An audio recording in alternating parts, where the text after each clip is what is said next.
Hello everyone, we're about to get going.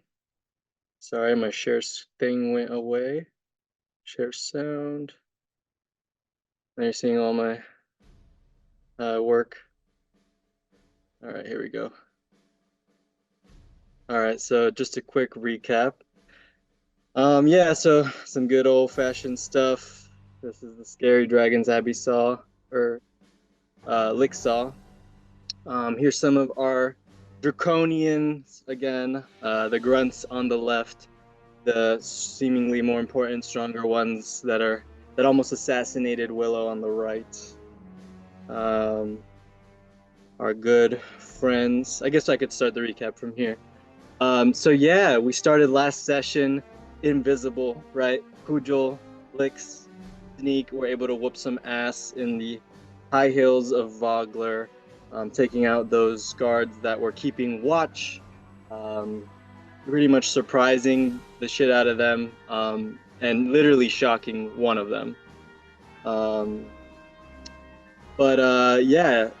Meanwhile, Willow and Melvin, along with most of the village leaders, were just rallying Vogler, right? Rallying Vogler, getting them to set up their defenses, getting them motivated and inspired, trying to get more people to use their boats, right, to escape.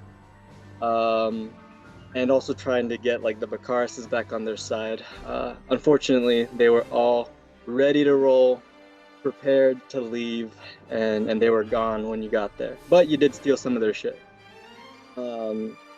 which later came in handy when you guys summoned your good friend and shop owner, Sablob, with his traveling trinkets shop. Melvin kind of went ham again on some trinket shopping. I think he got like a weird sponge that cleans up beer from the ground. I forgot the other item. I think it was a little better, like a makeup kit, which is much cooler.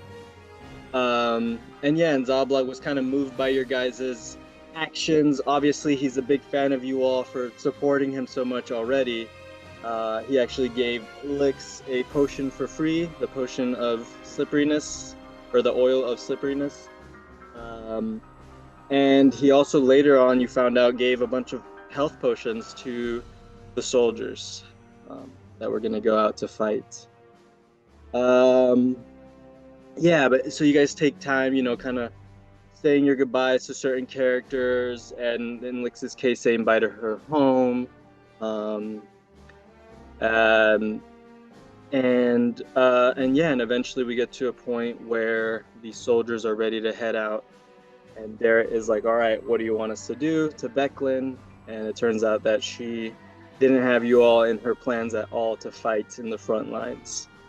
She wanted you all to be a final defense for the last evacuees, which, thanks to Willow's strategizing, they're kind of leaving in waves, so it's not like a big rush at the end, which makes a really big difference. So Sir Becklin kind of tells Derek to go grab something at Thornwall Keep, and then she kind of says her farewells to all of you, right? It's a pretty emotional moment where she's just thanking you all. She's grateful for your friendships with her and with Derek. And she was, especially heartbroken to say bye to Lyx and Sneak, who she's known for a good chunk of her life, and they've known her pretty much their whole lives. Obviously, she doesn't want to die, but she's going at the front lines against an invincible army, so she wants to say her goodbyes just in case. Pujol shared a moment of, emotion and openness as well, kind of confessing her feelings to Becklin as well, saying that she's gonna fight. She's gonna die before Becklin does, that's for sure. And then Derek comes back in his cool-ass armor, right? He is a Knight of Solamnia because he then gets knighted by Sir Becklin. They do the cool little oath, and Derek is official now. He's been knighted by a fellow knight and his master, or his tutor in many ways, for the Knights of Solamnia. Yeah, so, and definitely jump in if I'm missing anything, but I think this is kind of the pace of the session. I did listen to the recap, or the the session again, and it was awesome. I'd also like to add that Yeah, Becklin was visited. yeah, Do you yeah, want yeah. to say more? Sure, sure, yeah. So Becklin was, yeah, she was visited by Brunchala, the god of inspiration and music. Basically, he sang to her, or they sang to Becklin, and they sang a song that they've sung to Melvin, in the first session, actually, our pre-session. And it's a song that Melvin used to help save Lyx from the darkness within her and that weird space that she found herself in. So yeah, Becklin was inspired by Brunchala, and she was also given power by Kiri Jolith, someone that Willow is familiar with. So yeah, she kind of ended on that note, right? On powering up this radiant energy, giving Darrett her Brunchala necklace for like inspiration, and inspiring the troops that were going out to the front lines to fight off the invincible Red Dragon army, and maybe even their dragon leader, Ignia and Kinsaldi. Um, so they go off. They go off into the sunset, Kujal and Becklin and the troops. Um, and you guys have some time to kind of like ease the crowd, play music, help people evacuate. In Sneak's case, he kind of goes scavenging a bit, finds some rope and some lanterns, I believe. And then Lyx gets to say bye to her home, her actual little hut out on the coast. Um, and then a kid points out, what's that in the hills? And that's when the shadowy figures start emerging. That's when the boulders start flying through the sky. Three strange beings are at the top of the hill that Melvin notices briefly. Only one of them he can identify as Soth, most likely. The other two, no clue. Um, and then the Draconians start gliding down the hills and invading Bogler. As people start screaming, the panic starts, and the war has come to Vogler. Here's Captain Rodon fighting somewhere. We got hearts on him now. They're Raven again. There's Branchala's symbol on the right, so this is the necklace that Garrett now has. Kujal on the left, Jayev, her lieutenant of scouts, somewhere out in the front lines as well. These guys who are gone, who abandoned Vogler. Lyx's parents. So Waywin comes, carried by Buff amid all the chaos. So Waywin's the one on the left, the black-haired fisherman. He has a splint, through his left thigh, bleeding, and he basically begs Lyx and all of you to save Bilbrix, who for some reason ran out of the boat that they were on, to go get something from home that he forgot. So Waywin's suspecting it's something to do with his quest, the gnome tinkerer's quest, which kind of consumed their life. As you guys can see with Than, right, with the catapult, he's obsessed with, tinkering with it basically and talking about it. So Bilbrix on the right is missing currently, and you all are trying to fight your way through the army to create an opening to try and save Bilbrix and then get back and get out of here. Here's the symbol of Takesis. And I'm a little scared. There should be... Oh yeah, here's Darrett in Knight of Salamnia armor, looking a bit more mature. And then here is the thing that's causing so much destruction. So Vogler's been burning down, getting blown up. You keep hearing these bomb-like sounds, and it's coming from this steaming, boiling machine. It's about, bigger than a wagon. It's not enormous, but it's still sizable. Especially on its height with the wings, and it's being controlled by 3 of the Draconians at the moment. It was being controlled by 4, but you guys killed one of them. Unfortunately, then they had the time to load it up, aim it, and fire it upon all of you. And I actually want to paint this from Sneak's perspective, because he's away from all this. Sneak, you're seeing your friends kind of get in line. Melodia just inspired all of you, giving you extra health, and helping you reposition yourselves. when all of a sudden your friends sneak, boom, get hit by this massive wave of fire. They're burning, they're in pain. Lyx looks like she's at death's door. Willow also takes a good hit from that, and Melodia is knocked unconscious on the ground. That's where we are. In the heat of battle, literally, we're actually going to go to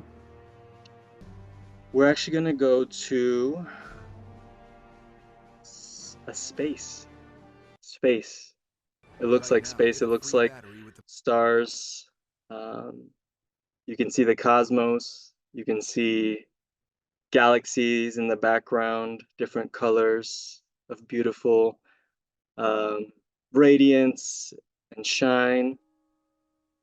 And among this, in the darkness, only darkness. And then, Melvin, you see all this. You see space again as you're floating in this weird realm, Melvin. And you kind of see what looks like this weird, almost spectral, you can't really see their face that well or their features, but you see what looks like this weird spectral being that might be Melodia. And it's just you two floating. Yeah, so kind of some of the way I envision this space to work. It's like as if there's like a floating, but there's a walking sort of element. Yeah. Feet don't seem to make sense. The normal rhythm of left foot, right foot seems to drag in an unsyncopated sort of manner that makes you feel as though the rhythm, the very beat, is off. There's something off, something undisturbed. Really, there's a lot of this brightness, but yet there's still this like sort of tunnel vision. And for the first time, you're aware that you don't seem to really have a body. There's a sort of spectral figure that you think is you, that you feel is you. It reminds you of you, but you almost can't be certain. And so, as the spectral figure kind of floats through this space that is everything and nothing all at once, we kind of see this cone of light, almost like a stage light, from the top right or top left of the corner, illuminating the face of Melvin. And the spectral being, it's not sure if it's looking at Melvin or if Melvin's looking at it, as if they're looking back and forth at each other, at seeing everything from each other's eyes, but their own perspective. It's sort of squishy. No one's really sure who's looking and doing the watching. But one thing's for sure, Melvin sort of sits. He's got his leg crossed over and he seems to be working on something. He's slowly sort of humming and he's sewing these sort of pieces of fabric together, sort of listening, somewhat meditative. There's a methodical sort of in and out of the needle. There's a little bit of magic using the tide and Melvin's mending cantrip. Ain't that something wild to say? So he's using the cantrip to sort of guide some of the more complicated stitches. And Melodia sort of floats up, and suddenly you both seem to remember the battle. You seem to remember a deafening roar, something so loud, and then you remember a force that picks you up, throws you countless times. You're not sure how many times you've rolled, but after that, you don't seem to remember anything except being here. So Melodia sort of looks and begins to ask, what's happening? Melvin sort of reaches and can hear and looks up at Melodia. It seems like we're in a little bit of a tough spot. he says with his usual stuttering pace of speech. Melodia seems to be almost a little confused. Realizing this, Melvin begins. You hear cool strumming, brum brum brum brum brum brum brum brum.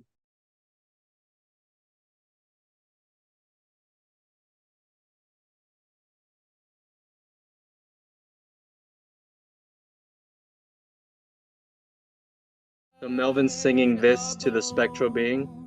Cool.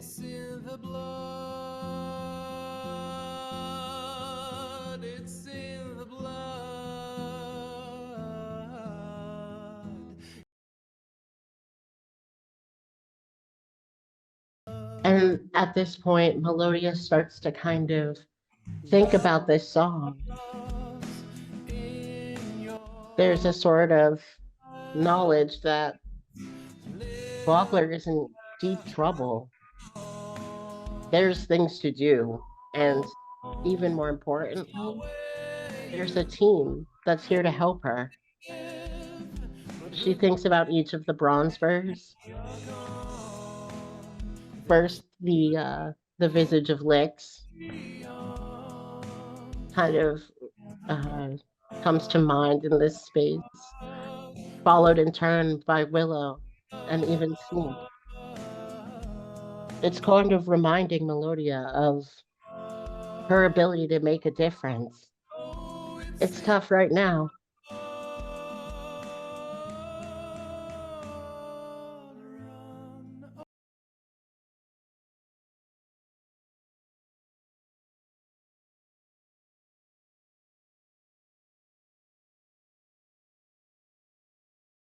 So Melvin just jamming out to Melodia right now in this spectral outer space.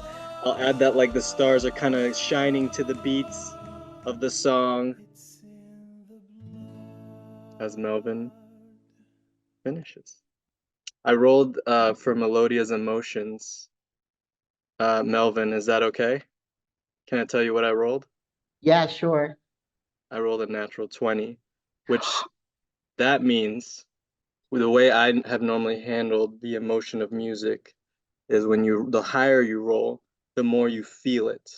So Melodia couldn't have felt your music more, right? Mm. This mysterious being that has been with you. Um, maybe that's what brought them to think of all those people again, these people that maybe Melodia didn't think they would care about. But yeah, just I don't know if you want to interpret that a certain way, but natural 20 for those emotions of Melodia. And I'll say with the natural 20, those feelings kind of start turning into that stream of music again, kind of like coming out of Melodia, very similar to Branchala themselves, right? Who are kind of made out of this stream of different colors and lines, almost like stanzas on a musical scale. Um, and suddenly you both hear a a very beautiful feminine voice. And it says, "Hello, my lovelies." And you just hear it emanating around the space. "It seems you've found yourselves in some trouble." Um, as you know, recognizably, you hear the voice of Branchala, but noticeably, they don't appear. They don't appear in the space at all. And they say, "I wish I could be there with you all, but I'm being stretched a bit thin. There are a lot of people calling me right now, which is a surprise to me." And as they say that, you kind of see an image of two figures battling someone in red armor with a helmet and a halberd. And this person with the halberd is going to town, is like doing these incredible acrobatics, boosting themselves up like a firebender, using flame torrents and throwing kicks as these two figures are trying to fight. Go ahead and roll a perception check, Melvin. Oh, is it on roll 20 on the A check? 14? Yeah, with a 14, it's really hard to tell. It's kind of a blurry image. What's really catching your eyes is this person just going insane, just throwing attack after attack, swing after swing, fire burst after fire burst, and then it kind of dizzles away that vision. But someone there is calling on Brunchalla, you kind of assume. With the 14, though, you are able to clearly then see another image of the wharf being attacked, right? And Dare at high water, his necklace is actually shining as he has his, Knight of Solamnia armor fighting off the Draconians and fighting off the Dragon Army soldiers. Captain Rodon bursts through out of nowhere with some of his legion and start to help Darrett push back the incoming army. So you kind of assume this is happening right now. Then Branchala says, in music and in life, we sometimes hit a wrong note. The next note, my dears, that actually determines whether the wrong note was good or bad. And then she says, hang in there and take my song with you. You've already inspired someone here, Melvin, and you've inspired me. May it help you believe in yourselves and in your loved ones. So, Melvin, I want you to roll your first death saving throw at advantage. And I need you to just send it to me. Don't tell anyone, don't say anything out loud, and try not to react. So just if you can whisper it to me, that's good. If you need to text it to me, that's also okay. So go ahead and roll that first death saving throw at advantage. And then as this is happening, you kind of see these streams coming out from outer space, these streams of magic and iridescence in different colors, reaching out to the weird vision of Darrett fighting. And you hear, your friends need you. Help them. And then it goes away. And then Melvin.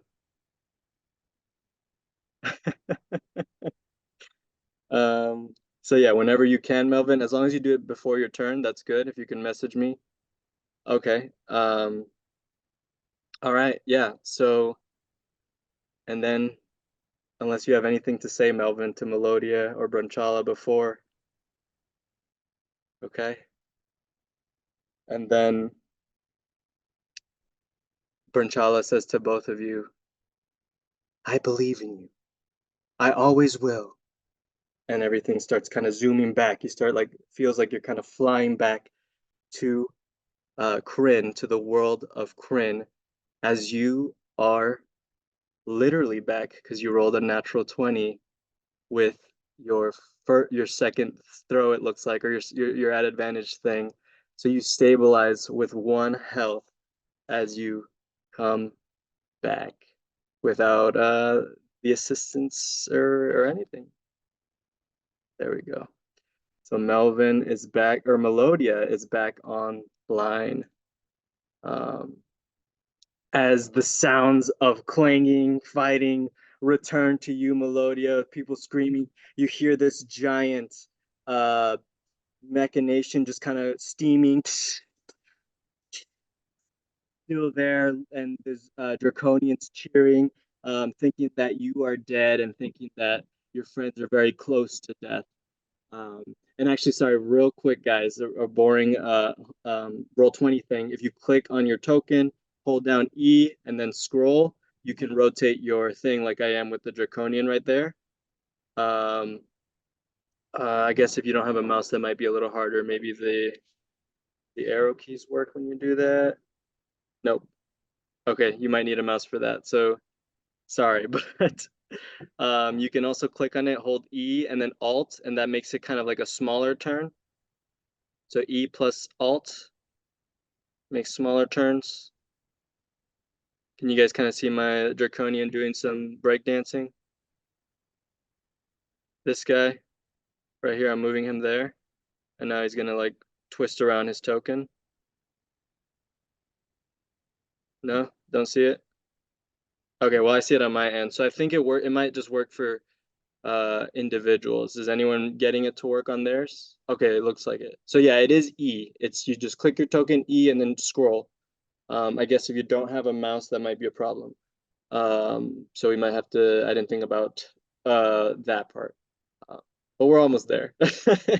So in the future, this will matter more for dark places and when we're actually going to use the dynamic lighting. But yeah, Melodia, you are back as out of the smoke and out of the fray. You all also see Darrett Highwater and Captain Rodon burst through the scene. They are looking a little rough, they're looking a little bloodied, but Darrett felt that he had to be here. So Darrett has arrived. And we are back in initiative. So Lyx, you start us off. And then we got Sneak, Willow, and Melvin. But yeah, you guys hear Derek come out and say, Melodia, are you okay? Kind of yells that out as Melodia's kind of coming to, right? It's giving very much Sailor Moon when like the Sailor Scouts get like blasted against a wall and then they like shutter step up. Total Disney knees, like knees inverted, like they're Demi Lovato at the end of like a Camp Rock power ballad. Cool. So Lyx, whenever you are ready to roll, so your friend is back and you have two allies that have shown up. Okay, so you're, because of Derek shouting, the assumption is I'm aware that now Melodia is back. Sure, yeah, you see, yeah, you kind of like look over there and see Melodia's come too. Okay. Okay. Well, then I will just do a slight adjustment. And as my bonus action, I'm going to cast Dragon's Breath. Okay. And I'll just say, or I'll shout, Willow, remember to breathe. And then I cast the spell, and so, no sé, rezo al dragón de la Mercedes. Oh, are you trying to reach out? Esta spell. No. I'm just doing the verbal somatic thing. Okay, sure. So cast the spell, and then I, as my action, I'm gonna take a health potion for myself since I'm also at deeply low health. Did you want to do the thing you told me before, or no? Yeah, I'm not done yet. Okay, sorry. Okay, and then I'm gonna run and hide. Okay. And as I am running away, I'm just gonna kind of take a deep breath and just be like, knock, knock, knock. Lord Craig, I have reconsidered your offer and I humbly accept any assistance you wish to provide for the saving of my town. Yeah. And then I jumped over that thing. Okay. Okay, do an acrobatics check, because that is like a bit of a fall there. Yeah. We'll say that you're talking, you're thinking of Crake this whole time, and I'm trying to talk to them while casting this spell. So just to be clear, Willow has the dragon's breath thing or whatever? Correct. Okay, cool. And it's a concentration for 1 minute. Cool. Do you want to send that when you can to the chat, just so Willow's aware of what that is? We can do the Crake thing first, but just before Willow's turn. Yep. Yeah, I only got an 11. You're okay. It wasn't like a crazy fall and it's sand. Okay. But I will say, yeah, you don't land prone with that, but you land rough. You know, you kind of like smack the ground, and like it's not glamorous at all. And then you hear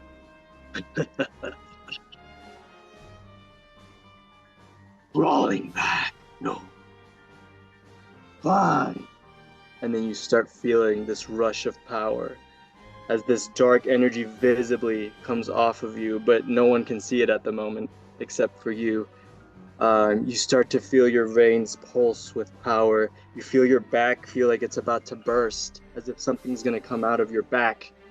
And you feel like so much power, more power than you ever before. You feel like you're going to be able to cast your spells at a crazy high, like, damage. And then it's gone. It's all taken away from you. It's all seeped away. And Craig says, "You don't call it shots. As I said, you sealed your death." And then he disappeared. And he's gone.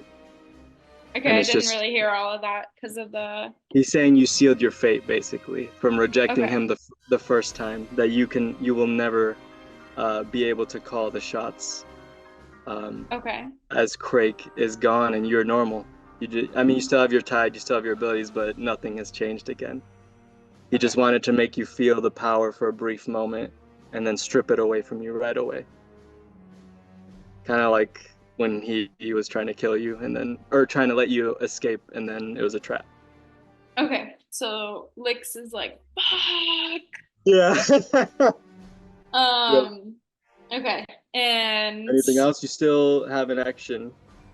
No, my action is taking the healing Oh, potion, yeah, sorry. right? Yep. So So then how I much don't do you have heal to by? roll, right? Yeah, Or, is it 10? Yep, you're good. Yeah, it'd So be you heal 10. by 10?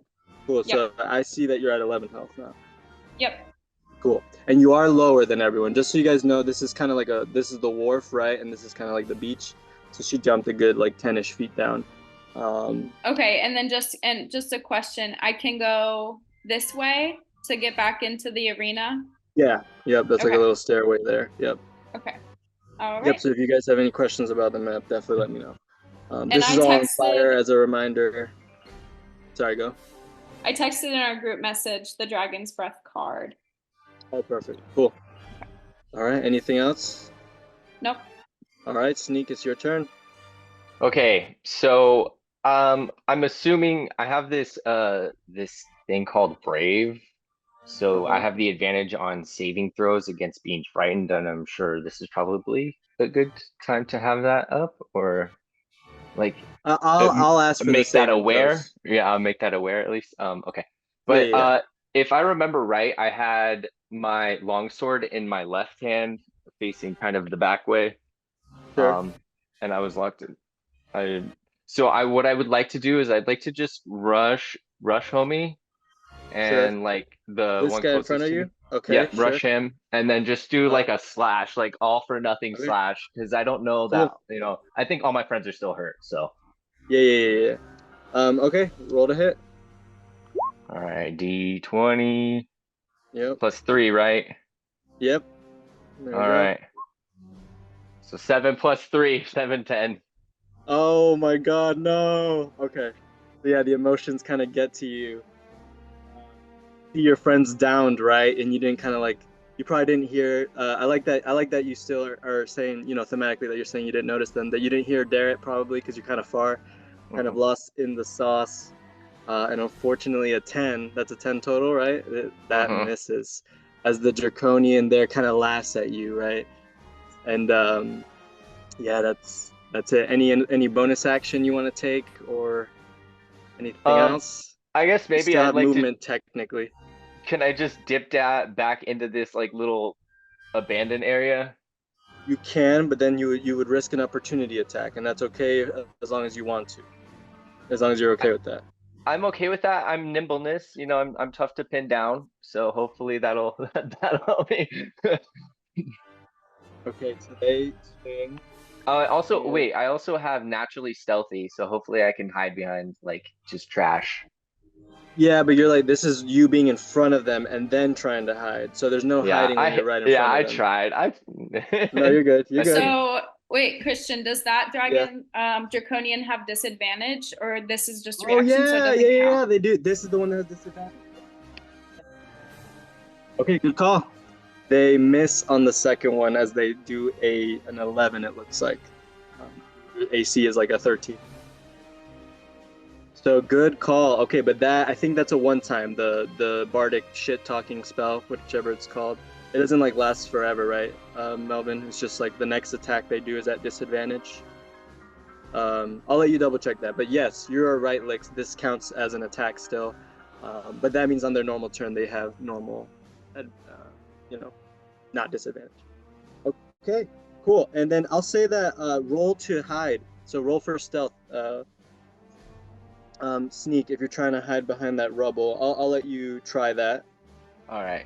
You said roll for stealth? Yeah. 9. Yeah. Not today. Not today. What's your naturally stealthy thing? I'm +3. No, I know, but you said you had like a naturally stealthy ability or something like that? Oh yeah, naturally stealthy. You can attempt to hide even when you are obscured by a creature that is at least one size larger than you. Okay. Yeah, so that's kind of what I'm allowing you to do now. Oh, what the fuck? Wait. You did it, actually. These guys are dumbasses. Okay, so you're actually hidden from the Draconians. You just barely did it. That's hilarious.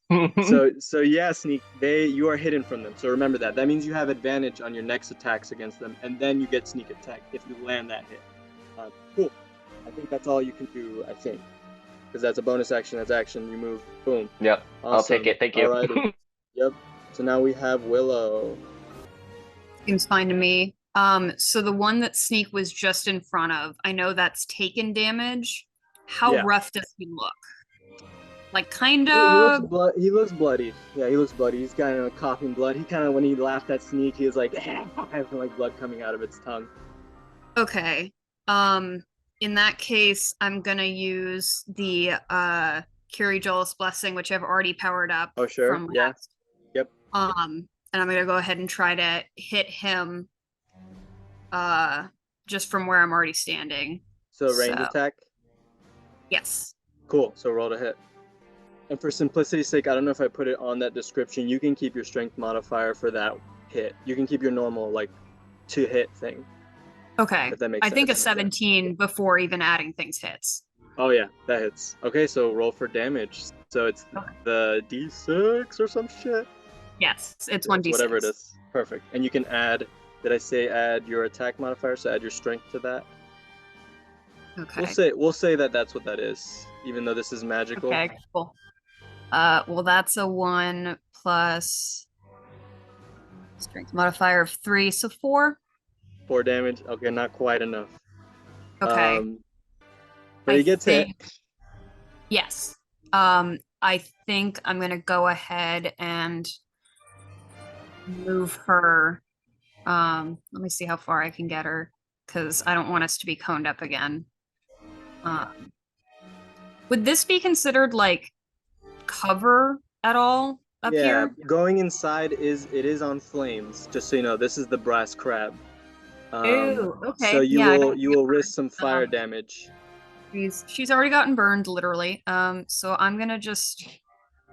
I don't know. I guess I'll come about here so that we're just not all coned up.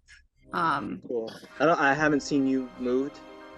Oh yeah, and you have the dragon's I'm moving breath. now, It is sorry. a bonus action, I believe. Oh, I can. Well, it's an Or is it an action. action? Yeah. Oh shit. Yeah, that's why I Yeah. was like, I think that's all the attack I can do. Yeah. So I'll Okay. just Whoops. come back over here, so I'm a little distance, but I can still Still rush have back. it. Yeah, you have it for the future. Yeah. Oh shit. Yeah. I can be nice. I'll heal the guy and let you do that attack instead if you want. But then I can be nice and let you do the dragon's breath. I'll heal the guy back up from the 4 damage if you want to, because that's a coned attack, I believe. So it's a little better. You might hit more of them. I can be nice just because we kind of like Let me forgot check that happened. because I didn't read the cone, but I was also reading it very quickly. I apologize. So yeah, you get a 15-foot cone, and they have to make a dex saving throw, and then you can do 3d6. I would very much like to do that. That seems like a very nice. I totally forgot about that. Yeah. So you can do it back from where you were if you want. That way you can hit more of them. I'll move myself back. Perfect. No, that's not the correct thing to do. I'm okay with that just because heat of emotions, and it's whatever. I'm just gonna heal this guy back up anyways. That's 4 fair. damage is nothing to nothing to shit my pants about. So.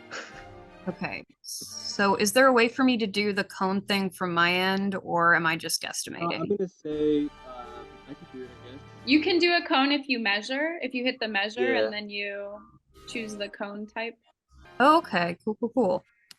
Okay. Yeah, I have it too. Can you guys see mine? Oh, I guess we both have it. So I'll do. Ooh, that's 20. Oh shit. So 15. You can hit the metal dragon, I think. And the well, you can push this guy aside, honestly, if you want. He's just a statue. I could move first, yeah, because then I didn't technically move. So let me. And he this falls is not apart a great easily. place for her to be, but he just kind of falls apart easily if you move forward. yeah, I'll just put her here. So yeah, you just are in front of this giant fucking machine. It's just billowing smoke. Yeah. No, she's kind of pit. You can hit now. You can hit that guy, the guy up front, and the machine. Or I could hit these guys. I could hit all three. Yeah. Not the guy who's damaged, but Those three. yeah, I'll go ahead and go with these three. Cool. Okay. All right. So I gotta roll dex saving throws. Yeah. I'm gonna say they're at. Okay. Oh yeah, it's your saving throw too. I'm guessing, Abbey, right? Lyx. It should be. I think so. Yeah. Okay. They did not roll amazing. They rolled. They both rolled 12s. Believe it or not. Ooh, and they needed a 13. Yep. So they failed. Wow. They Okay, so failed. you get to roll 3d6.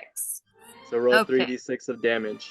Do they add your modifier to that, Abbey? I think they would. Whatever your spell attack modifier is. We'll do that at the end. So roll those 3d6. Tell us what it is. It's 11. And then Melvin. Cool. 11. So 14 damage each. That's a big hit. Okay. Yeah. How does this look? I think she's just gonna go, "How do you like it?" and then give it back. And she's gonna run and hide a little bit with some of what's left of her movement. Yeah, because that was only like moving 5. Yeah, you're good. And no opportunity attacks from the machine. Okay, cool. So yeah, I guess I'll move like here so we're not in a line anywhere. Cool.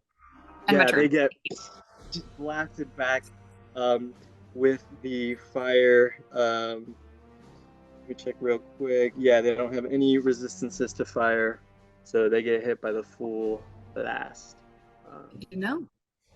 All right, Melvin. Am I sorry, my head you have anything else? Any bonus action or anything for you? No, I don't think there's anything I can do to help. I think I'll just like yell to Lyx, "Thanks." Cool. And I think you still have it as long as Lyx is concentrating. So you have it every turn. For a minute until concentration's broken, yes. Yep. Yeah, yep.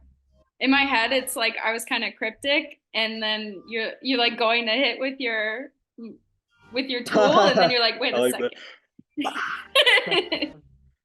Fire stop jutsu. Like I just start with a battle cry, and it just goes instead, and I'm like, okay, yeah.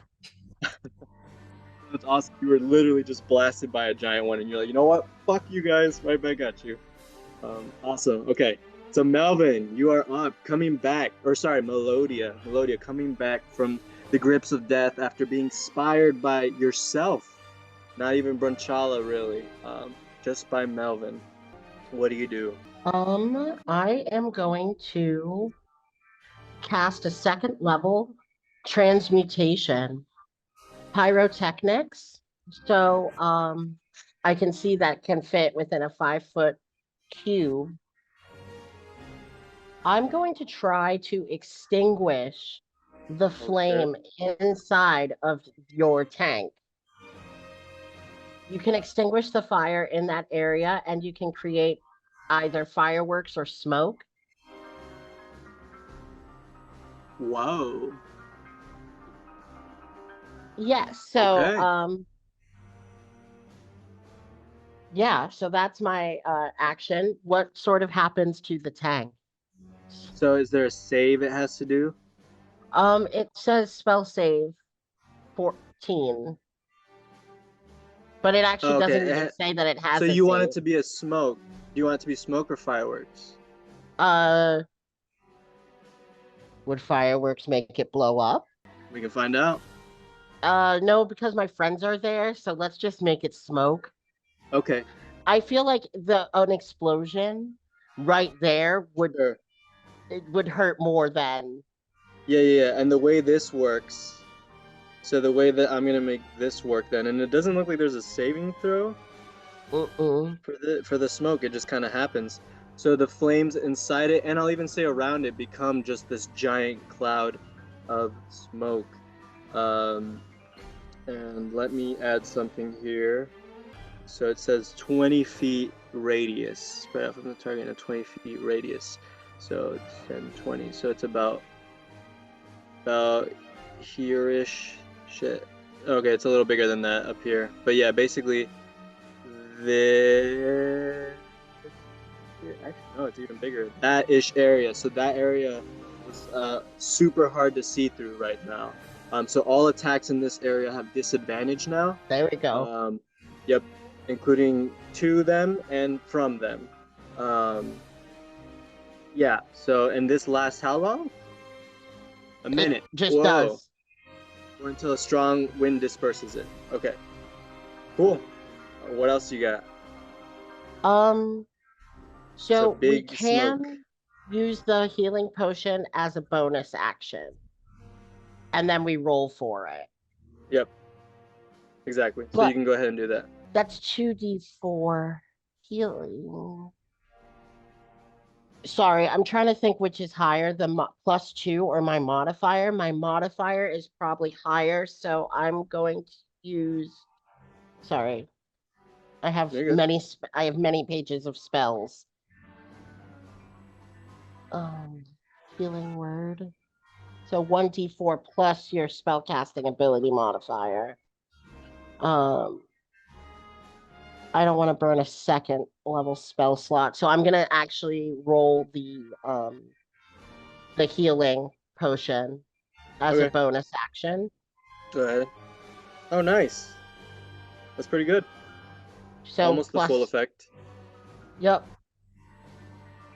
And then Yeah, so you like quickly gurgle that down.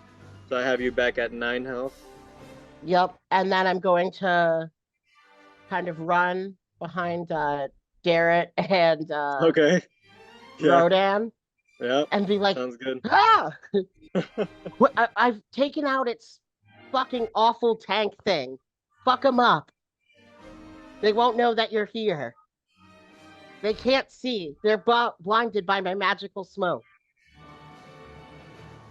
They see it. I mean, yeah, everyone, especially Willow, who's getting blasted by this smoke. Willow, you just see darkness. So to you, you're like, what the fuck's going on? As everyone else just sees this big cloud of smoke. They think it blew up, but they didn't really hear anything, you know? Because you just kind of changed it through the tide, right? Through magic. You changed the insides of it. It wasn't really an explosion or anything. So everyone's like, what the fuck's going on? Except for, I guess, Darrett and Rodan. And actually, Lyx, go ahead and do a perception check. Will, I'm going to say there's no way you would have known this. And Sneak, I think you were too far as well.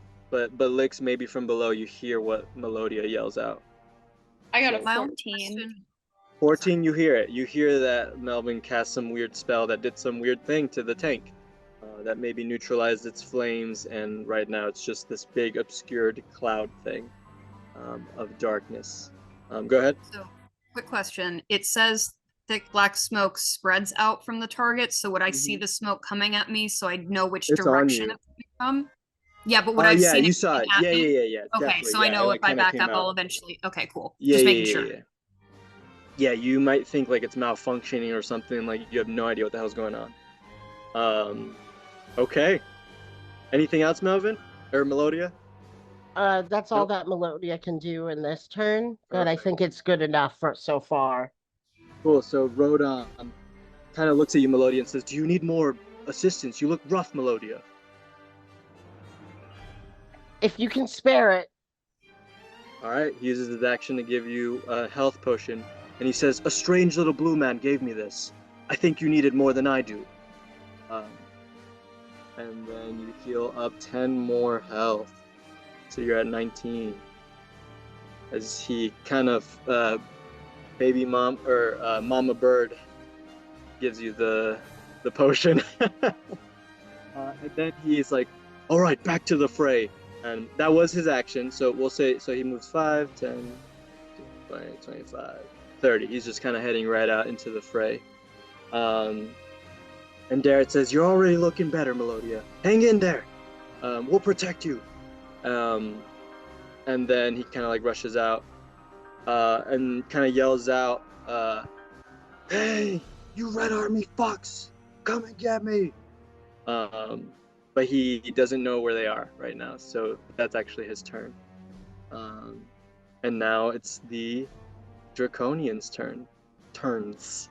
And what I'm gonna do for them is they're going to try to do something to help out the machine at disadvantage because they can't see shit. So let's do the first bozo. Okay, terrible. Second bozo. Terrible. What the hell? How's it the same? Terrible. Okay, 5, 8, 5. Not good. So yeah, they're like fiddling around. You guys can't see this, like, and you can hear like them yelling at each other in this language you've never heard, like all these weird yells and grunts as they waste their time trying to fiddle with this machine that is doing nothing. All right. What happens before Lyx, you go? Out from the air, a Draconian is gliding by from rooftop to rooftop. Throws a flask, let's say at sneak. Dexterity saving throw. So this Draconian, you just see the silhouette of a Draconian flying across the rooftops, and it throws some kind of weird potion at you. Try to dodge it now with a Dexterity saving throw. Damn, this motherfucker can see my little ass. Dexterity. Let's hit you. You're right out of the clouds. I was right in the sun, dude. He saw my ass. Oh wait, shit! You're hiding. No, you're hiding. You're right. Fuck. No, they don't see you. They don't see you. Okay. All right, they're gonna go for Darrett then. Oh wait, Darrett succeeds. So yeah, this thing just throws it, and Darrett kind of uses his sword to like fling it aside, blocks the potion as it blows up harmlessly on the brass crab, adding to the flames of the brass crab. And this Draconian kind of keeps running on the rooftops, kind of not interested in engaging any further. So Darrett blocks it. All right, Lyx, your turn, and then we got Sneak after that. Sneak, you are hidden. But first up is Lyx. So I can't do anything with the guy that's going through the rooftops. I wouldn't notice them, or... No, they're gone. No, they're gone. Okay. They just kind of like flew by from rooftop to rooftop, tried to throw it. So there's like people kind of everywhere, right? There's the fray, there's soldiers fighting. This guy kind of burst through, kind of just tried to do a quick, like, little guerrilla tactic and then kept going. They weren't interested in engaging you guys further. This one wasn't, at least. All right, so I'm gonna move through, and I can't go back from the way I came, so 5, unless 10, you want to climb, 15, and that would probably take an action. Yeah, 20. So I pop out and I acknowledge Rodin and Darrett. Thank them. Thank you for coming. And then Darrett like kind of yells at you, like, "We're gonna help you get to Bill Bricks. We'll help you fight out of this." Thank you. And then I think that I can't see anything. So It's a giant black cloud in there. I'm gonna dodge Okay. for my action. Sure. Which So you're kind of means- ready. You're ready to Yep, get out of the way. I'm preventing attacks, so attacks against me have disadvantage, Yep. and I have advantage on dex saving throws. Yep. Is that it? Yep, I'm just keeping my concentration on the dragon's Cool. breath. Yep. You're focusing on keeping it on Willow, even though you can't really see them. All right, Sneak, your turn, and you're more than hidden now, right? Because there's a giant cloud there. It will be hard to see through it, but you can try. Unless you're Okay. cooking something else up. I kind of am cooking something else up. Okay, I can move like at least 30 feet, right?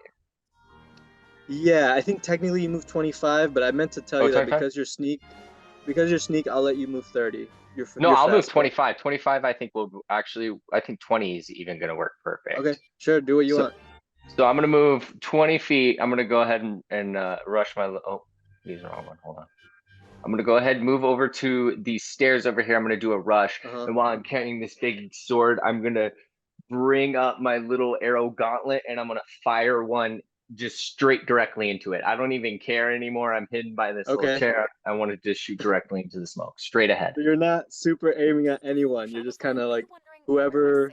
I'm swinging in a room, like just that. hoping to hit somebody. Yeah. I like that. Okay, I have. So okay, roll to hit.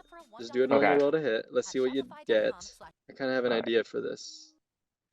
So 11 plus 3, so 14. Okay. Okay. So sneak, you run down there. You just kind of take and I'm gonna roll pure luck on my end. Okay. You hit. You're gonna hit this bozo on this side. And hold on. So roll damage. Roll damage. 1d6. And this is sneak attack. And this is definitely sneak attack. So it's 3d6 actually, right? It's 1d6 for your weapon, and then 2 more d6 for your sneak attack. Willow's like, thank God. Jesus Christ, thank God. So yeah, sneak just kind of Kira Jolin. Okay. Cool. And then that's 2, plus 1, 6. 1. That's plus 1 because of your dex, so 10 damage. Yeah. Wow. Okay, you take a blind faith shot into the cloud. As you hear, and you can't really tell what happens, but you hear pain. Yeah, I won't reveal if they're dead or not, but there is pain for sure. Anything else, Sneak? Can I shoot again? No. No. Then no. I'm gonna just stay. I'm gonna stand right here. I'm gonna just keep my fingers crossed. Okay, yeah, you guys are kind of surrounding this black cloud, which lasts a minute, which is a long time, so it's kind of hanging there. Alrighty, Willow, your turn. You see, and Willow, you hear this too. You hear a draconian, like, you might see Sneak like move down and take a blind shot in, and you're probably thinking, "Oh God, no!" And then no, I can't see. That was me panicking. That wasn't Willow because she's in the smoke. She can't see. Yeah, but she hears. You hear a draconian go, "Oh!" Like as if they got hit by Sneak's shot. Okay.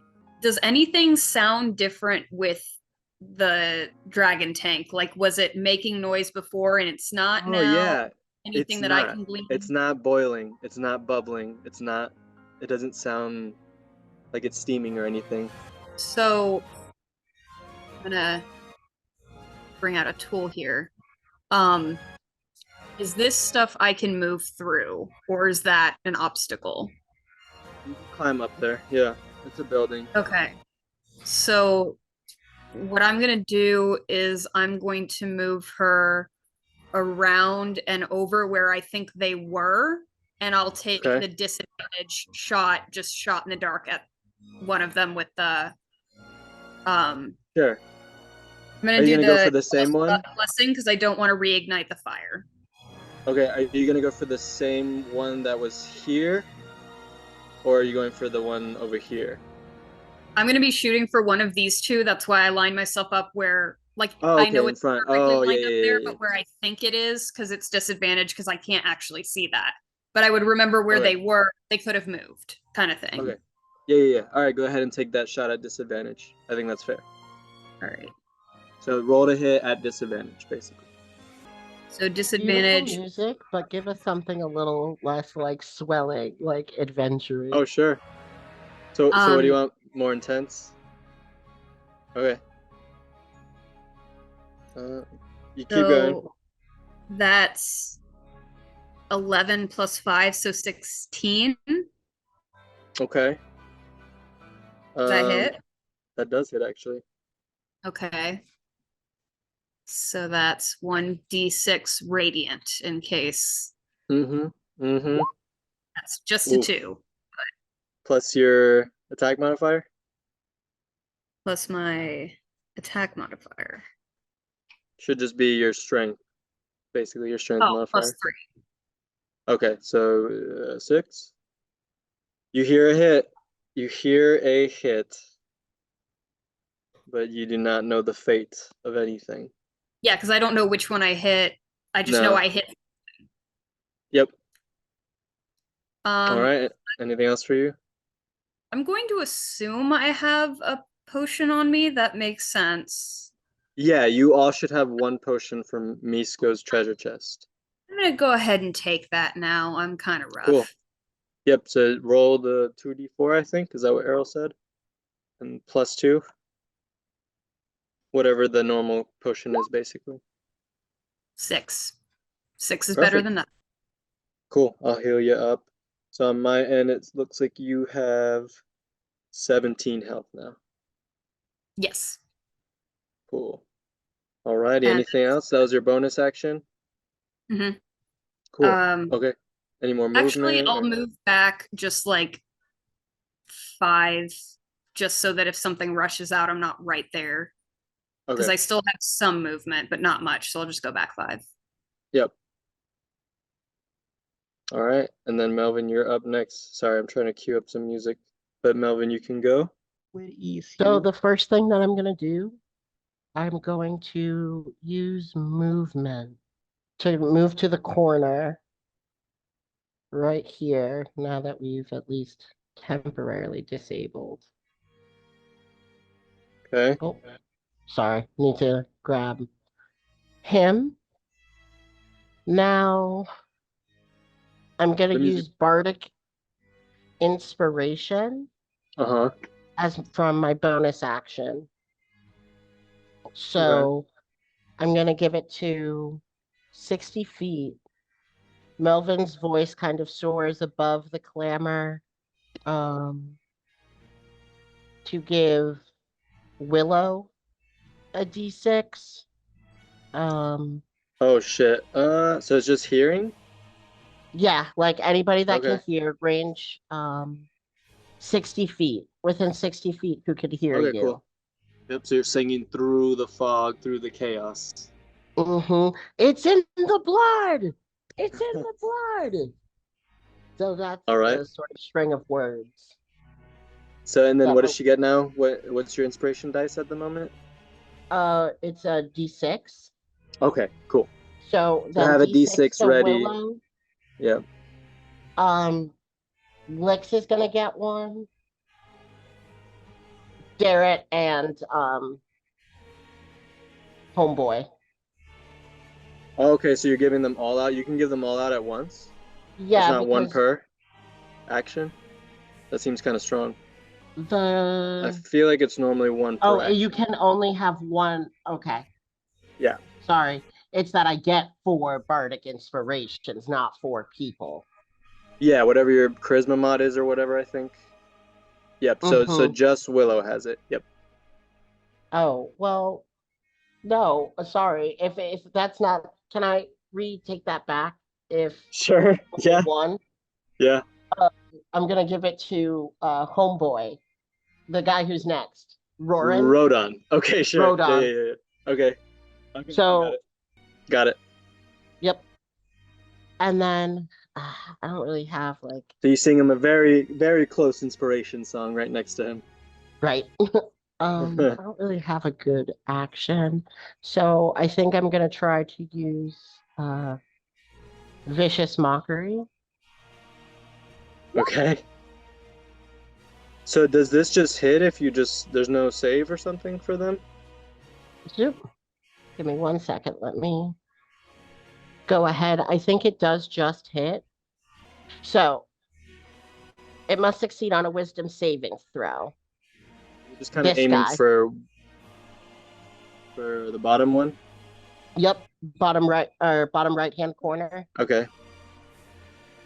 So give me a spell. Okay, I'll say that you're aiming pretty well. I won't be at disadvantage because this is an auditory thing. Right. So I'll do a spell save. A natural 1, so they definitely fail. So was it 4 damage they take? 4. Yep, 4 damage, and then disadvantage on its next turn. Perfect. It's unclear what happened, obviously. I had my turn. Oh, it does say you have to be able to see it. You unleash a string of insults laced with subtle enchantments at a creature you can see within range. So what I'll let you do, Melvin, is do a perception check at disadvantage to see if you can land it. Ooh, not good enough. So your attack kind of goes out aimlessly, unfortunately, with the fog. Powerful spell, but it kind of is a double-edged blade, as you can see. All right, anything else, Melvin? No, I'm fine. The tank is dead. You guys are not, yeah, you guys aren't getting now, blasted. so- You're not getting blasted by a giant wall of flame, so that's a good thing. Okay, Captain Rodon's turn. He says, all right, fuck it, I'm going in. And he like rushes in, 5, 10, 15, 20, 25, 30. And then he starts kind of just swinging recklessly. And he barely hits, I hope. He barely hits. As he stabs this draconian who you tried to just hit. Oh, this perfect timing with the music. And the draconian dies, but laughs at him as he emits his fog all over Captain Rodon's face. He saves. Just barely, but he feels it kind of coming to him as he fights off the thing, and he can't see shit. But this one up front is officially dead now. And that's Captain Rodon's turn. Next we'll go Darrett. And Darrett's yelling out, Rodon, are you okay? Rodon, are you there? And he's like, yes, I'm good. I took one out. Be careful. The statue's here. I can't see any more of them, though. And that'll actually be Darrett's turn. I'll give him a perception check just to see if Darrett can see anything. It'll be at disadvantage. No, he can't see shit. It's just pure smoke and blackness. Now it's the Draconians' turns. As one of them rushes out and kind of just screams out a weird draconic saying, and then bumps into Rodon and Darrett and starts slashing out aimlessly, and it misses at disadvantage. So it starts swinging around like a maniac in the smoke, bumping aside its statue, abandoning the tank, which they have no idea what the hell's going on with it. And the other one, same thing, rushes out 5, 10, 15, 25, 30. And I'm going to actually make it roll to see. Let's see if it gets burnt by the building, because it's going that way. It does not. As you see the Draconian burst out, Melvin and Lyx, from the smoke right up here, it's trying to find you all. It actually does not have any ranged attacks, so that's as far as it will go. And then something happens. Okay. Again, another Draconian gliding through the air. This time at you, Willow, who are near some rooftops, throws a potion at you. Willow, I'll need you to do a dexterity saving throw, please. Oh, that fails. So Willow, go ahead and you take 3 fire damage as this potion slams into you and gives you a little bit of fire. Oh shit, how much health did you have? I accidentally changed you too much. Did you have 18? I meant to do -3 and I just turned your health into 3. No, I had 17. 17, okay. Yeah, because it was 11 plus now. 6, 17, Perfect. so now 13. Thank you. Awesome. Gotcha. Cool. All right, Lyx, your turn. That's it, though. And the Draconian again runs away, this other one. As you can hear kind of footsteps on the rooftops with Willow, and they're jumping into the fray, fighting, climbing out. You can still hear the soldiers fighting nearby as this smoke just keeps emanating out of this weird tank thing. All right, Lyx, your turn. Okay, so I have a gust spell, and it's not about dispelling smoke, but I'm wondering if we could play with it in a way that would do that. So it So you're says trying to get rid of it? Well, trying to create like a pathway of vision. Okay. So it says you create a small blast of air capable of moving one object that weighs no more than 5 pounds. The object is pushed up to 10 feet away from you. It isn't pushed enough force to cause damage. I'll say that you can clear out 10 feet's worth of smoke if you do this well, whatever it is, whatever you're trying to do. So, but now is this Draconian visible? Yeah, this one here. this one here is visible. Yep. Yeah, and any attacks aimed this way are risking your friends, just so you all know. I'll go ahead and cast Ray of Sickness instead toward the draconian I can see. Sure. Do it. They have to do is it con save? Nope, I have to make a ranged spell attack. Okay. All right, do it. 19. Hits. Wonderful. Damage. 2d8 poison damage, and they need to make a Constitution saving throw. Okay. Oh, not good. How is 9 damage? Your ray comes out of your hand, bursts through. You feel this vengeance, this need to find Billbricks as soon as possible. Papa! As this thing is getting blasted by this disease, shocked, it yells out something in Draconic. And go ahead and do a perception check, Lyx, because you can understand it a little bit, right? I can. Could I do an Arcana or something different? Religion? Sure. You choose. It's Draconic. Are you saying sure to what? To whichever helps you more. It makes sense. Religion, Okay. Arcana, it kind of all makes sense. It's a language. 14. That's enough for you to hear Tide users.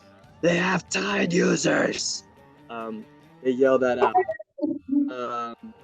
That's the Draconic turns yelling. into stone and dies.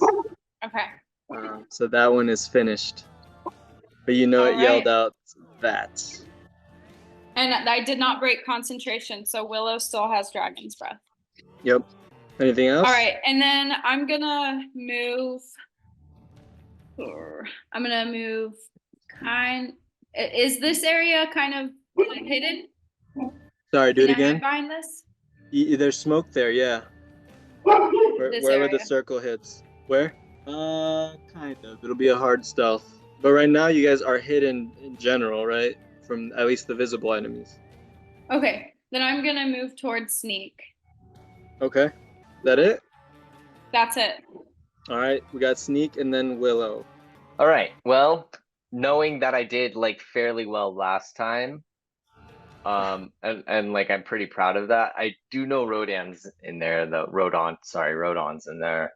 Yeah, you saw Dare and Rodon rush in. All right. Well, shoot, dang.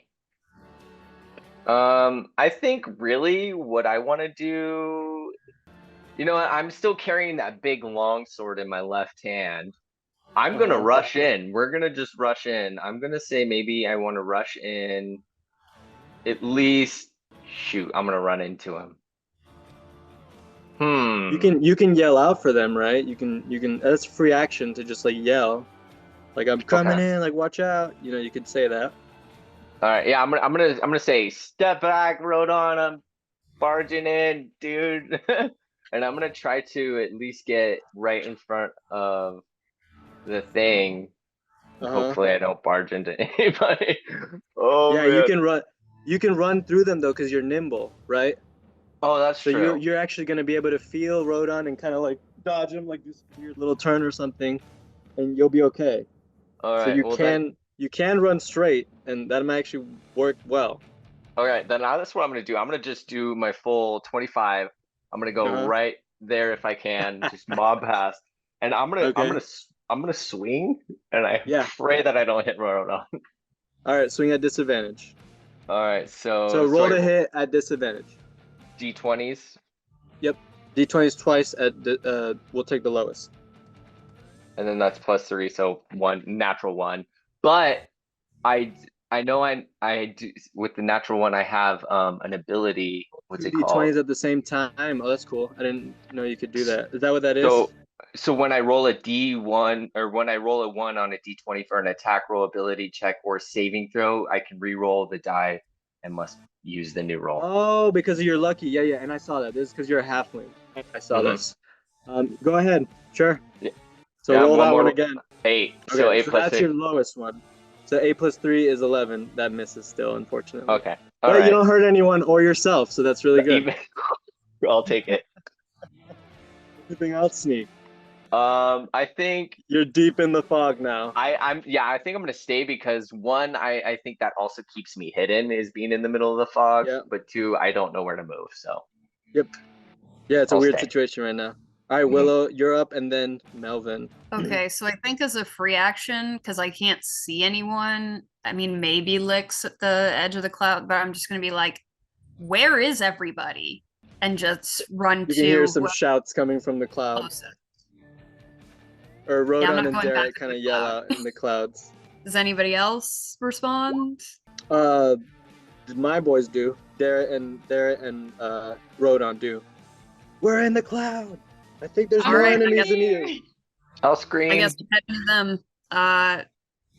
I'll try to locate where they are based on them yelling and go somewhere in here and just. Okay. You're gonna swing I'm gonna aimlessly? just try to go melee. Okay.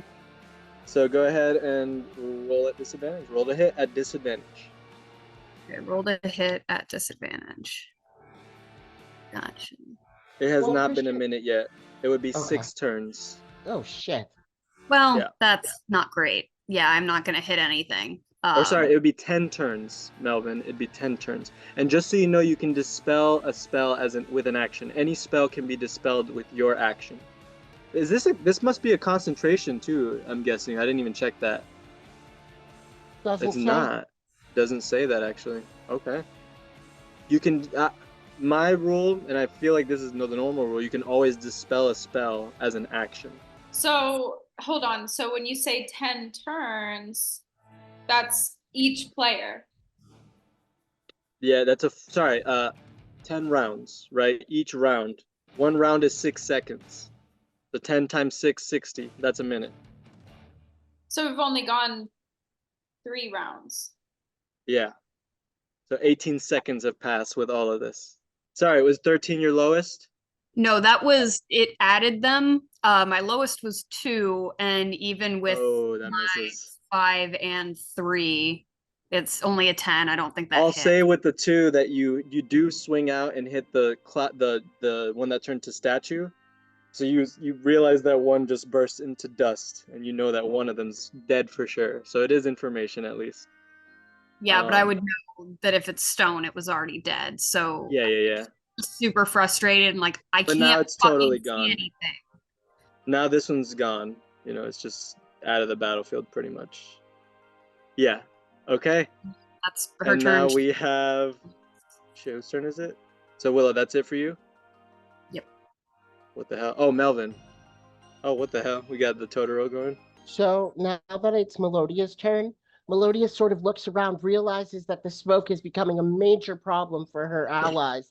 And as her action, she's going to dispel the smoke if that's your house ruling. Yep. And I believe that's how it always works. But yeah. So then Melodia kind of focuses a second and sort of sings away the cloud. And it's like, gone. Exhale, inhale, exhale. It's gone, and suddenly this draconian is just fucking surrounded by everyone and just like it's like actually freaking out as all its comrades are dead around it. The giant machine is just unattended and it's totally alone. It looks very horrified as it realizes its situation. You all can see each other now in here.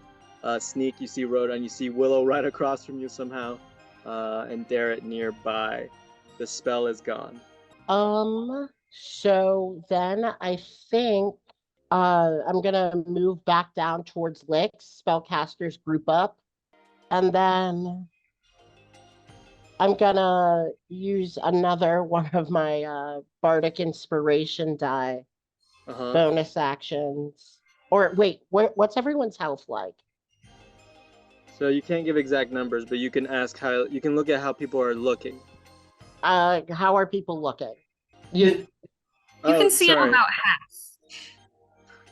I'm Okay. full up. So Willow looks rough. Willow looks kind of rough. Sneak looks vibrant as always, and Lyx looks +5 pretty even. good. Yeah, +5 even. Appreciate the role playing, guys. Good stuff. Melvin and Melodia Mirage yells out, "Child, you look like you could use this." So cast Healing Word to give her 5. Cool. So Willow. +5, so I have you at 19, Willow. Cool. Alrighty. Then I'm Anything gonna end else, my turn. Melodia? Perfect. Captain Rodon's turn.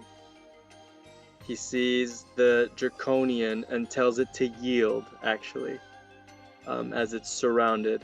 And then he also says, finishing it off will unleash that spray on us. I'm not gonna let that happen. Yield, Draconian! As the Draconian actually drops its weapon in fear. And it's kind of just standing there. And then Derek also has like his sword to the Draconian's throat. And kind of tells everyone else, like, we need to get away from this thing. As it's the Draconian's turn. It tries to run away. Are you going to do an opportunity attack, either Sneak or Willow? Okay, embracing its death. I'm going to say you guys land, just among both of you. You hit, and it unleashes its cloud. So, and then you two will do Constitution? Yeah, Constitution saving. As Rodon is fully restrained, and the smoke of the Draconian's last breath, Rodon says, "Wait, no, don't!" And then the smoke hits into him, and he's petrified, actually. So Rodon is completely turned to, or he can't move at all. So how'd you guys do? Sneak, you as well are also petrified. Did you use the bardic inspiration that Melodia gave him? Let me do that. Sure. Maybe it will. No, just barely still misses. He rolled like shit initially. He rolled really poorly. But that was a good call. Almost saved him. So Sneak, you are petrified as this thing is donezo. We'll move him there and say he's dead. But seemingly the battle is, for now, won. You guys have a moment of respite, even though Sneak, you are totally frozen, and so is Rodon. Yep, you guys are petrified in front of the mechanical. I have I don't know if that works, but I have Brave, so I have advantage on saving throws against Brave. Okay. Yeah. I understand. This was a saving throw for Constitution, so Brave is for like fear. So it's like if I'm just trying to scare you. This is like an actual like physical thing going into you. No amount of bravery. Yeah. So petrified, just so you know. You're turned to stone. You're an inanimate object. You can't do anything, right? All attacks have advantage against you. You automatically fail all strength and saving throws. You do have resistance to all damage, which is kind of good. So you guys see these statues of Rodon and Sneak. As for a moment, it seems like things are okay, but suddenly you guys hear screaming. You hear yelling. You hear, "Where's that boiler drac?" As you all see a giant ogre coming out from the north side with one Draconian at her side. She's carrying this barrel of fishes. You can tell it's from your dad's shop, Lyx, that these are fish that Waywin caught. And she's just stealing, pillaging, eating your dad's fish, and says, "No one's manning that boiler drac. Get on it now and burn this wharf down." And she looks at all of you and says, "I'm going to enjoy killing you."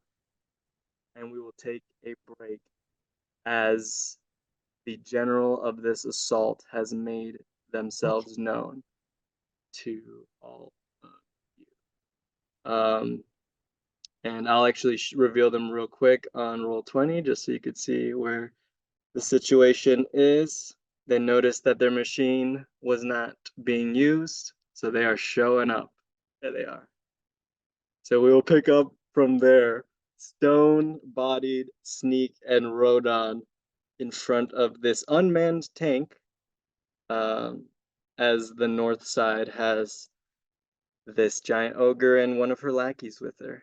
And we will start there. So we're at initiative 0.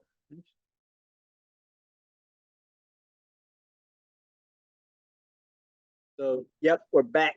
And Sneak and Rodon, you are actually turning into stone. You're not quite stone yet, but you start seeing stone take parts of your body as you are restrained and fully can't move. And then out of nowhere, this ogre bursts through the fray with a lackey demanding what's going on with that boiler drac. Why is no one using it against this village right now? And we start off with Lyx as I play a cool song. Let's go. I'm gonna hold my concentration onto the dragon's breath, and then I will cast Ray of Sickness toward the ogre. I look to the ogre in major What's fear. the range? 60 feet. Oh, okay. I just measured it. Perfect. From there, you're good? Yep, it's 55. I look in fear and in utter rage that she would dare to take those fish. They're for my fish pot pies. And cast Ray of Sickness. I gotta roll to hit. Also, sorry, I forgot to say this part. She, on the other hand, she had a dead soldier of Calaman as well, like crushing his neck and like just threw him on the ground like nothing, while she's eating your dad's stuff. What'd you get? No way, a natural 20? A 22. Oh, nice. Hell yeah. That hits. That definitely hits. Indeed. Roll damage. 17. Holy shit. All right, nice. Good hit. Okay. That hit, and she looks at you in fury. What? Tide users? Ah! And she feels like this horrible pain as she drops your dad's barrel of fish from the sickness and this awful feelings that you're causing through her. And then she yells at the Draconian, "Tell them all there's tide users! What is this?" Okay. And then I'll move towards Sneak and grab the bag of holding. Is that an action? Can I take it without using your action already? I'm not accessing it. You're not accessing it. I would say you can grab it. You can just 5 grab feet it. of movement? Yeah. Grab it? Okay. All right, then I will stay there then. And that's it? Yep. Perfect. Yep, you have it. All right, Sneak, it's your turn. As Darrett... Actually, no, it's not. I can't do that because Darrett hasn't gone. So, no, Sneak, your turn. So do a Constitution saving throw, Sneak. Do another one. Oh, yeah. 15? Okay, you save. You save. So the stone, the petrification starts to go through your body, and you just will your way out of it. Force yourself out of that, and it goes away. Sneak, you can still move around. I'll say you can still do an action. Okay, my mic's on. Okay, cool. Well, since I got out of it, Lyx is next to me. I feel a little bit of confident of what's going on. She takes my bag. Yeah, I thought you were gonna turn to stone. That's true. I don't know. I don't know what to do. I wanna use this machine. I want to do an investigation check. All right, yeah, I'll do an investigation check and see if I can hop into this machine or something. 16. Good. Oh, hell yeah. With a 16 sneak, you've deciphered from that first attack, because you weren't hit by it and you were looking at everyone. It takes 3 actions to man this thing. You can move it around together. You can one action needs to be used to light it up. 1 action to aim, 1 action to fire. So you can kind of tell where the gears and the levers are for this. You can tell where it needs to be lit up. There's an easy ignition switch on it. You don't need any magic or anything. So you know how to use this thing. All right, I'm gonna hop in it. Okay. You're on it. I'm gonna just hop in it. But you know the information I just told you too, that you need at least 2 more actions worth. Yep. I guess you could do it all on your own in 3 rounds, technically. Yeah. I think if I can just hop in there, and I think I'll end my turn because I don't have much after that, right? Okay, sure. Yeah. Then it's the ogre's turn. How dare you strike me, gnome? And You getting on our boiler track. 30, 40. She's rushing in. And she sees that Rodon is struggling. And says, "Get out of my way!" and throws a javelin at him because he's going for you, Lyx. That hits. And Rodon, as he's trying to recover, gets hit by a strong javelin to the chest. Ogre yells out. And that is actually her turn. Willow, it's your turn. And then Melvin, you're up next.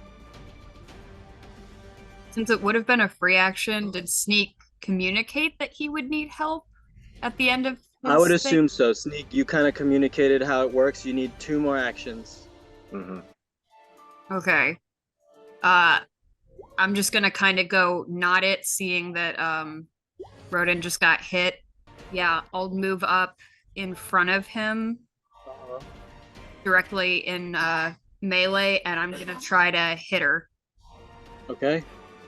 Do you want to rage before as a bonus action? I don't want to do your turn, but I'm just... The only reason I haven't gone into rage yet is because I either need to hit or be hit every turn, and with everything so spread out, I'm a little worried to do that because I only get 2. But I appreciate you reminding. Yeah, I was just double checking. Yep, I won't say it again. All right, no, roll you're hit. good. I appreciate it. Okay, 14 plus 5 plus 3. That hits. That hits. Okay, cool. So roll for damage.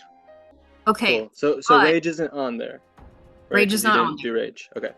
But it also, because Curijolis' blessing is up, I still get... It's like a D4 or something on melee. Yep, so go ahead and add that. There's a lot of damage. 2 plus your... And is your attack modifier in the slashing already? Do you know? Is it already a part of it? I think it is, because I did it straight off the sheet. So I assume... Yeah, it should be. So 12 damage. Nice. As she sees this radiance coming from your blade, and you slam into her. And then she says, "What is this?" She's like, "The night." And then she yells out at her soldier, We need consolidate! There's tide users here! This isn't what we signed up for! And the soldier's kind of looking around nervously. All right, anything else? Which soldier is she yelling towards? The one All of them. on the All of left? them. Okay. All of them look concerned. Especially the blinded one. He just he stumbled out of the fray in the fight, blinded. He's looking like he's at death's door. Okay. But he looks like a weird draconian. This is a different type. Yeah, no, I'm just gonna stay posted up, so that hopefully Rodin can... the ogre. Save and himself. this ogre is like 10 feet tall, like 7 feet wide. Like, she is massive. And you just gave her a powerful slash using Curijolis' blessing. All these magic attacks going at this ogre. She's not expecting, facing tide users and people that have these abilities at all. All right, Melvin, it's your turn. And so Melodia, who's still got the reins of what's going on, sort of looks around and takes stock of the battlefield. So she's going to use 25 feet of movement, or like 30. Can I get around Derek and Lyx?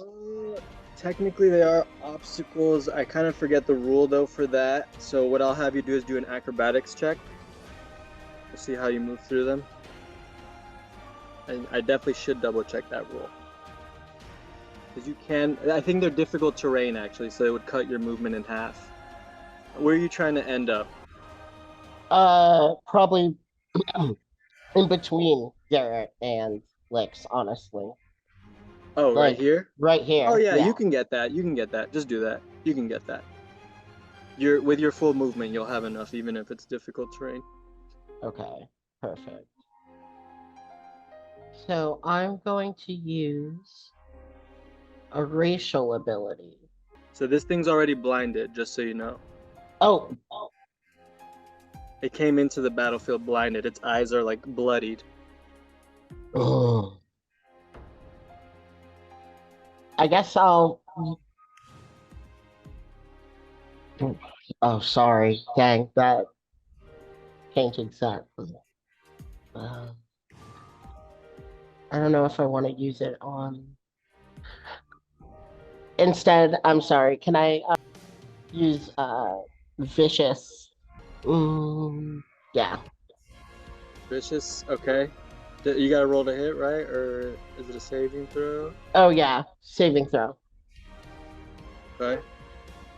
Are you aiming it at the ogre? Yeah, gonna aim it at Okay. her. She fails, I'm pretty sure. Yep, she fails. So it takes 2 damage. Well, plus your charisma, I think. I think it at. Oh, okay, 6. 6. And then attack disadvantage on the next attack. Yep. Cool. I'm sure Willow will appreciate that. Nice. Ambitious Mockery is a cantrip, right? So that's 6 damage? Yep. Perfect. Alright, she's hurt. And she just yells out, "Tide users everywhere!" You haven't seen anything yet. That's the vicious mockery. Alrighty. And then, anything else? Alright. And then unfortunately I already rolled for Rodon and the break. Actually, I'm gonna give my bonus bardic inspiration. Okay. I'm gonna give it to Garrett. Okay. How many of those bonus. do you have left? Because I know you've used them to move people out, and then you've also used it on Rodon once. Yep, I have 3. Okay, perfect. This one will bring me to 2. Gotcha.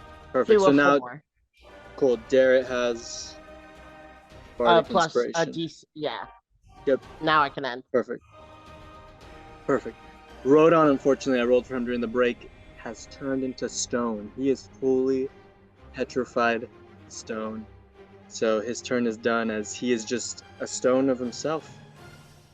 It's Darrett's turn. Darrett's kind of freaking out seeing his friend and the captain who's helped him fight through here. He's trying to yell at him and nothing's happening. And then he is like, "You bastards, this is your fault!" And then he runs at the ogre, who attacks with his blade and hits, and he will do 10 damage. So he gets it good, as this ogre is looking rough. Alrighty.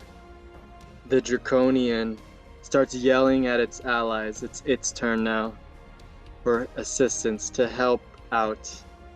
And also saying that there is a tide user, or there's tide users. As from the bottom, another Draconian appears. Oops, did I move him to the map layer? There we go. So another one comes out from the bottom, but only one. And then you hear them yell out in Draconic. Lyx, you understand. The streets, they're covered. We can't get through. We have to fly only. We can't get through. As the reinforcements are not coming in as strong as they would have wanted. In fear, actually. They don't look too excited to fight. But this Draconian does kind of run out trying to be brave, a little brave, and launch a... Oh wait, they don't have reach. No, they're scared. Then it's this weird guy's turn back here who's dying. And he just kind of like lurches forward. Just going... That's its turn. Alright, once again, another one flies from above. This time it's going to throw a flask at you, Lyx. Do a dex saving throw. And then, Lyx, it is your turn, actually. How's 12? That succeeds, actually.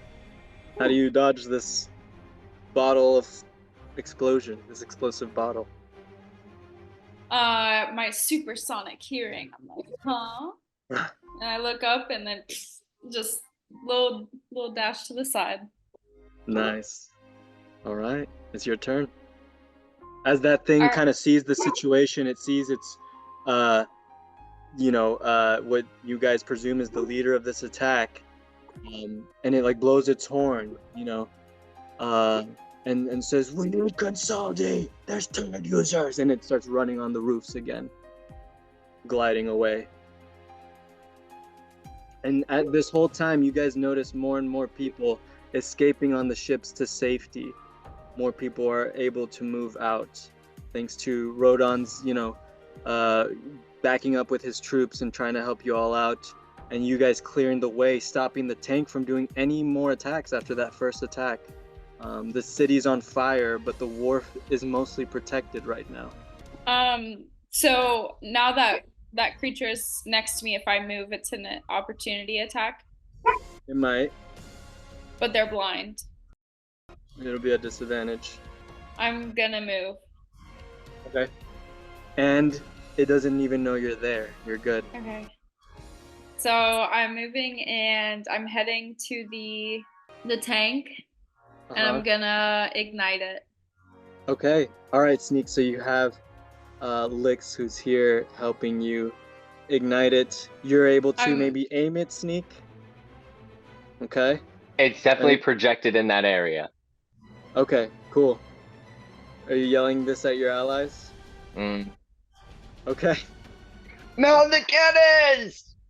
Alrighty, Lyx, anything else? So you're holding your action then to get this shit ready to roll. Yeah. I basically am like, do you know how this works? Actually, when I arrive? Sneak, I'm gonna say, since you already had one action, Sneak, this is the third action. You guys can fire now. So I feel like, Sneak, thematically, like you're using like your foot to do one thing and like your hands to do like the other thing. So you're using your foot to like aim it, and now you have the ability to easily fire. And I'll say that you can make a cone well enough to not hit your allies. I'm shooting more to the, let's see if he's looking at me, his right side. So my left side, his right side. Yeah. I got you. Yeah. So you are hitting the brass crab, but it's already fucked. So it's done. The brass crab is getting it's more on fire red. Anyways. Yeah. As you guys aim. I always knew the brass crab would end with fire and Sneak somehow being involved. I need you to just roll a d20, just a regular d20, just for fuck's sake. You're good. You're good. You're good. Nothing happens. All right. So I'm gonna do a saving throw. What's her face? And she actually succeeds. But I'll let you guys roll 5d10, and she's gonna take half that damage. One of you, whoever can get to 5d10 first, do it. Oh yeah, it's your turn, Sneak. So Lyx, you're helping out with this weird contraption. It's the tinkerer in so me. She takes half of that, 14. Boom! You tell your friends, watch out. As she is bones and smoldering dust and flames. All her flesh is gone, as the skeleton of an ogre falls to the ground, charred and blackened. The Draconians see this and immediately get the fuck out of there. And then Darrett says, you've cleared the wharf! And then he says, I'm gonna see if I can help Rodon. You guys go get Vilbrix. This is your best opportunity to break through. Hurry before more of them come. Okay, let's go. You guys get going? I'm hopping in the tank and we're heading out. So, you guys want to go in the tank? I want to keep my tank. I would like to keep the tank. Either we keep the tank or they get to take it back when we leave. I'm taking the tank. It's my friend now. It's quite slow. That's all I'll say. If you all take the tank, I think I'm gonna run ahead, and I'm like okay with that. But that's a good idea. I'll come with her. Either that. Like, I'm a good scout. If somebody would just like to take control, maybe I could scout. Here. But we should keep this tank. I have an idea. So let's put all of you on the tank for now. I have an idea. Let's see if this works. I should have definitely planned for this. I mean, it's a fucking tank. Razzers, we're gonna get ya. I mean, last time I sold so it makes sense. This is what I'm gonna say. So you guys use the tank. You start storming through Vogler with the tank. You're going through the wharf still, right? So you're staying on the bridgey part and just blasting the fuck out of all of these enemies. The few stragglers that are there just getting incinerated. Obviously looking out for your friends, and you guys advance quite a bit to make it to the Vanguard coastline, heading toward this kind of higher cliff section and then eventually, hopefully, to Billbricks if he's there at home. See if it worked, please. Yes, it did. And now you all are in the coastline on a giant tank. You guys are here. You see the thing, and this is the same rules from the was it Soth encounter? Yeah, the Soth encounter and the running away from ghouls, where you guys are always moving. But I guess if you're on the tank moves 30. I'll say the tank can't dash. It cannot go faster than what that is. There's no way to power it up even more. And it still takes 3 actions to ignite, aim, fire. So 3 actions will be needed for that. So all the rules are the same there. As you guys are steamrolling through the tank. So you guys just skipped a giant section of this chase because you went through the wharf like ease. Intimidating the foes taking this tank. Alrighty, but now we are starting the chase. So you guys are, the tank will constantly be moving, and the only way to really advance is, this is hilarious. I don't know what the fuck to do here. I mean, I'm still driving the tank. Yeah. Okay. Yeah.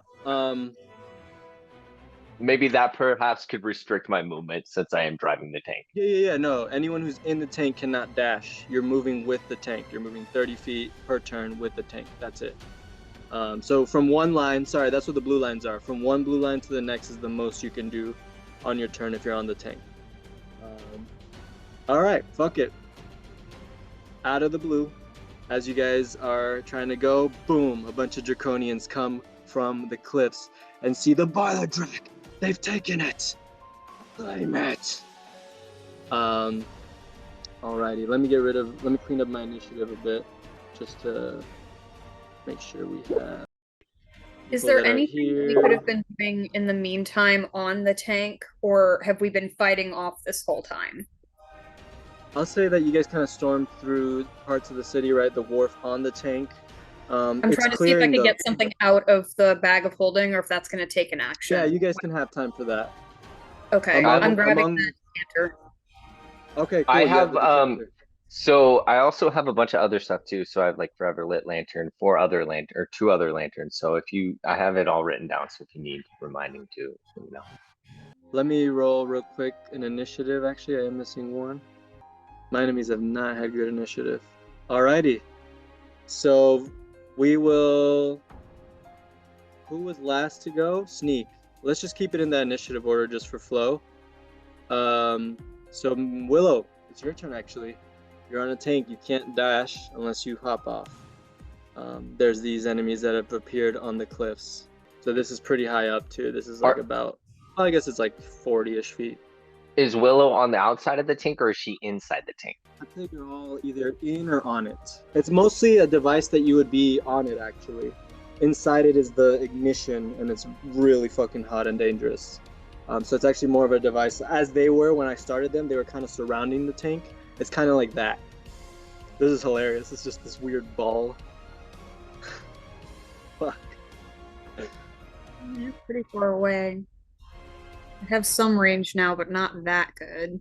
Yeah, you guys are trying to rush to our good friend Billbricks.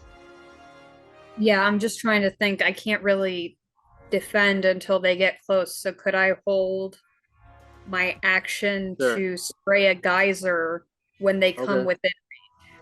Perfect. Yep. Okay, and that'll be my whole turn. Because I just want to keep them away from us so we can keep going forward. Okay. Melvin, your turn. Can Melvin be able to control, let's say, could he control the gun? And you can do one of the actions. Yeah, so remember the tank is aim, ignite, fire. Okay, and these are each one separate action actions. Needs to be. Yep, each are separate actions. I let you do what you did just because you used one action already to like man it. Mm-hmm. And then your next turn came, so that was technically 2 actions. So I was like, fuck it, you're weird and you're sneaky. I get bonus, yeah, sometimes. Yeah, okay, I understand. Since Lyx helped you out. Yeah, so you guys incinerated that fucking gone. I'd also like to take part in the next step. Cool. So you can you chain. can hold an action for the tank. Is that what you want to do? Yeah. Perfect. And then as a bonus action, I'm going to burn a spell slot to help Willow. Okay. What are you doing? You're giving her health. Okay. So 1d4 plus 4. What's your max HP, Willow? I got a 1 plus 4, 5. Cinco? Okay, it's probably not. Max is 31, so. Okay, so you're at 24 now. Yep. Anything else, Melvin? No. Cool. So these draconians go, the grunts, they glide down and land actually in front, bravely facing you all. Okay, this one, fuck, I don't know. I can't really see you guys in the cluster, so I'm just gonna assume you're all kind of within range. First one's gonna go for you, Sneak. This one back here for his hit. Second one's gonna go for someone up front. I think that is Willow. I have a quick question. Since I was holding my action, wouldn't my action go first? Go ahead. Or are they not within range? They're in range. So you're gonna use the geyser? Yeah. Okay, they did split up a bit, so what's the range of the geyser? It's 30 gallons of water, 30 feet long, but it's only 1 foot wide, so I could hit one of them. One target. So I'm guessing you'll hit the one that's about to hit you, actually. Okay, so I'll go ahead and do that. Within 30 feet. They must succeed on a DC 13 strength saving throw. They failed. Okay, then they take 1d4 bludgeoning and fall prone. Oh shit, okay. So let me roll that real quick. Cool, so they get hit, they get that. And I'll say since they got prone and I kind of like abstracted their movement from flying down, I'll say he actually doesn't attack at all. He's just on his ass as you blast him with the geyser. You see that one approaching. Oh, I just gave you the max damage. I did -4. Okay. I'm not gonna argue that. It's water. Fuck it. Sneak, you can do that as a reaction if you want, but that would push you off the tank. Also, one of you can move the tank on your turn. Alright, sorry. Okay, then I don't want to do that. First, my guy's gonna attack Lyx. Ooh, I think that hits. So 14 and a 19. Those hit? 19 hits for sure. Does a 14 hit Lyx? No. No? Okay, so the 19 hits. Okay, and they do 5 damage to you. Oh shit. I'm down bad, y'all. Yeah. And it yells at you in Draconic, and you understand pretty clearly now that it's next to you, and it says, "This is ours, scum!" And then it's initiative 0 as a boulder goes flying from the sky, in the sky, a random boulder. I'm just gonna roll a luck d20. Actually, I'll roll this public. So a luck d20. Not amazing luck, but not the worst. So this is what happens. Boulder lands right here and blows up.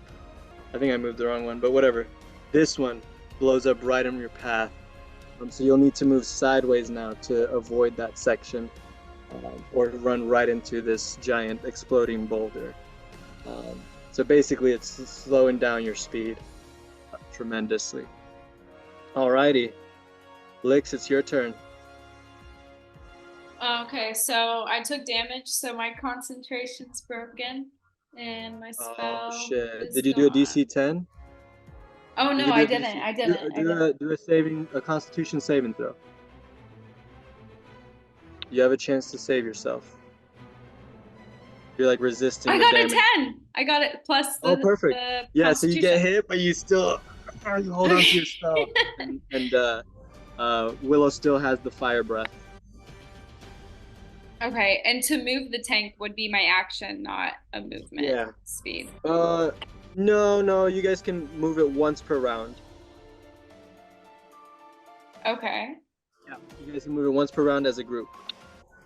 Okay, then I will use my action to take a healing potion. Okay. To get the full healing, so that's plus 10. Perfect. And I'll move the tank north. Yep. About 30 feet. Uh-huh. Try to run him over. I'm just gonna call it 30. So 10, 20, 30. Okay. We'll keep it on the line just for simplicity's sake. So in the future it can just move straight to that. That's 30 feet away. You guys can. You're all back on the tank. Let's say that you're on it. I will say that all of them take opportunity attacks against the tank. Let's see if they hit. You guys are on the tank. They just aim for the devices. Only one of them hits. So the tank takes some damage. Okay. Alrighty, it's heating up. Alright, that's it for me. Alright, and now you guys are in range for this guy. And it looks like the similar species of Draconian that almost killed you, Willow. And as is your luck with these guys, it launches itself at you. Certain hits. It is a 26. This will do 10 damage to you. As some of it, that poison kicks in again. But you're not quite affected, but you feel that there was something in that blade. And it says, "You will fall. How dare you take our device?" Alrighty, and now Sneak, it's your turn. Can I respond back? Yay. I'll take your life next. Oh. Okay. Well, since it's my turn, I don't know. Well, you know what? Since I'm kind of standing out next to it and that thing just attacked it, I think I'm gonna, since I have my little gauntlet thing, I'm gonna just like go ahead and just try to shoot it right in the jaw area if I could, because it's okay, you're gonna take a shot at it? Yeah, you can take a shot. Head area. All right, so roll to hit. All right, hold on, give me a second. Oh, and I will say all of these enemies have looked pretty bloodied. They've been fighting, right? 17 plus 3. Roll damage. All right, 1d6. And you're next, and it's add the sneak attack damage because you're next to an ally. 1d6. So that's 3d6. 3d6. 3d6, yes sir. 16. That kills it. So Willow says, "I'll have your life next," and suddenly, and then. Yeah, it attacks my best friend, and I punch it in the jaw area, and I say, "Hey, that's my best friend, dude. Don't hit my friend, dude." But Willow and Sneak, I need you to make dex saving throws as it explodes into acid. Acid spills out of its throat, and it blows up as acid around you all. So Sneak, you fail. Willow, you succeed. All right. So right now, Sneak, no damage yet, but Sneak is covered in acid. It takes someone's turn, yours or someone's action to remove the acid. As you can imagine, it's not a good thing to have on you, but we'll see what happens when it is your turn again. Alrighty, so this guy's dead, and now we have Willow. So yeah, I imagine you guys, like most of you, like pirates or Mad Max on this fucking tank, as like Sneak and Lyx are kind of controlling it a lot. Hanging off this device using their wagon of doom against them. See if I put this in a cone. Well, darn, that's only one of them. Fire breath. For shits and gigs, I'll say you can get the front two. So go ahead and go for them. Yeah, I'll say you can position yourself around Melvin-ish. Maybe he holds on to you as you like. Titanic, he's holding you like the Titanic, and you unleash this flame breath. I just love the idea of like the big barbarian and then the very beautiful Melodia behind her. That's great. I like that. Okay. Well, that was great. Wait, did she roll to hit? I thought it was just a saving throw. I'm pretty sure You I just don't have to. save. You don't have to roll to hit. Yep. I'm It's just a dex dex save. saving throw. Okay, That I'll do didn't that for happen. them too. Okay, one fails, one succeeds. So Okay. one will Okay. take half damage. So So roll yeah, damage. do 3d6.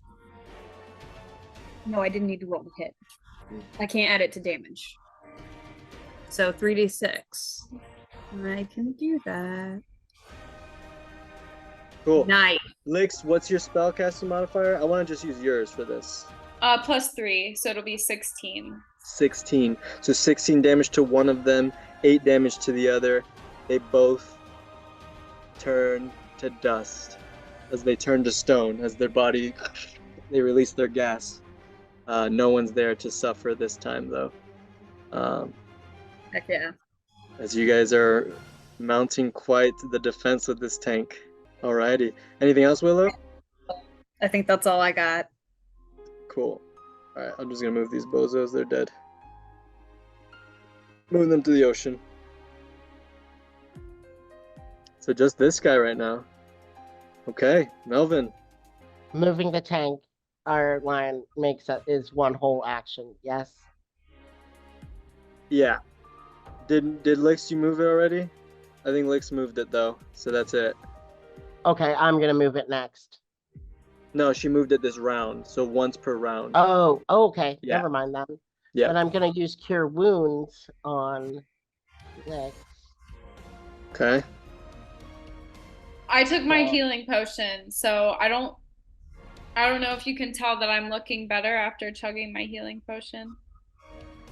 Lyx is looking better after chugging her healing potion. Where's Willow? Yeah. I'm gonna heal Willow. Second level. Where's your token though? I actually don't see That's your movie. that's why I'm like, where's Willow? Oh. Okay, go ahead and heal. So I burned a Hilarious. spell slot plus 11. Perfect. Alrighty, Willow's looking a lot better. I'm gonna go ahead and end my turn then. Cool. Alrighty. This Draconian is in fear. It sees this tank with fire-breathing people, with people that are just, like healing each other's wounds, bursting through the scene. And he runs away and blasts his horn. But he's running away. And then suddenly, a mix of elves and humans appear. And they are in Red Dragon army attire. They're in armor. And they look down at you all. They see the fallen comrades. They see that the tank's taken. You guys can all do a perception check. Okay, Melvin? Ooh. Nice, Lyx. What'd you get, Lyx? Sorry, I didn't see it. 18. Oh, 18. Sorry. Great. So, Melvin and Lyx, you hear this. What is this? Fogler's putting up a fight. We can't break through. The streets are too tightened. And I don't know what's happening. I haven't heard from the Viewmaster. Viewmaster Gokag is gone. And now these are the Tide users. They have the tank. All the coming. I feel like she should have been here by now. We have to go back and report. Quickly, let's go. And they run away. As you hear that the Red Dragon army is freaking out.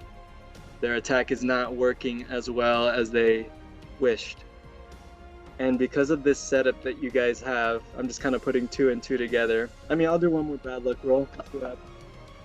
No. Another explosion kind of over here misses you guys pretty close. Another boulder. But otherwise, you guys are storming through. Fine. As you're winning, seemingly. And with that perception check, Melvin and Lyx, you suddenly see along the coastline, there's a nice rocky cliff. It's actually kind of leads out of your house in a way, Lyx. I mean, it doesn't lead out of your house. It's several hundreds of feet away, but straight ahead you can see it leading into the Vingard River. It's a really high cliff, really rocky, really pretty. Waves crash against it. The sun is getting lower and lower, and you see Bilbrix running up that cliff as a giant draconian that you guys have never seen, a different type of draconian, is chasing after him. It looks like it's kind of bloodied, it looks like it's kind of hurt, and it looks like it's like taunting Bilbrix as it's climbing up this hill to him. And I will move you all to that right now, as you all are rushing on this tank toward Abbey's inventor Papa, who for some reason has run back home for something he forgot. Hold up, I'm moving you guys. How are you guys feeling?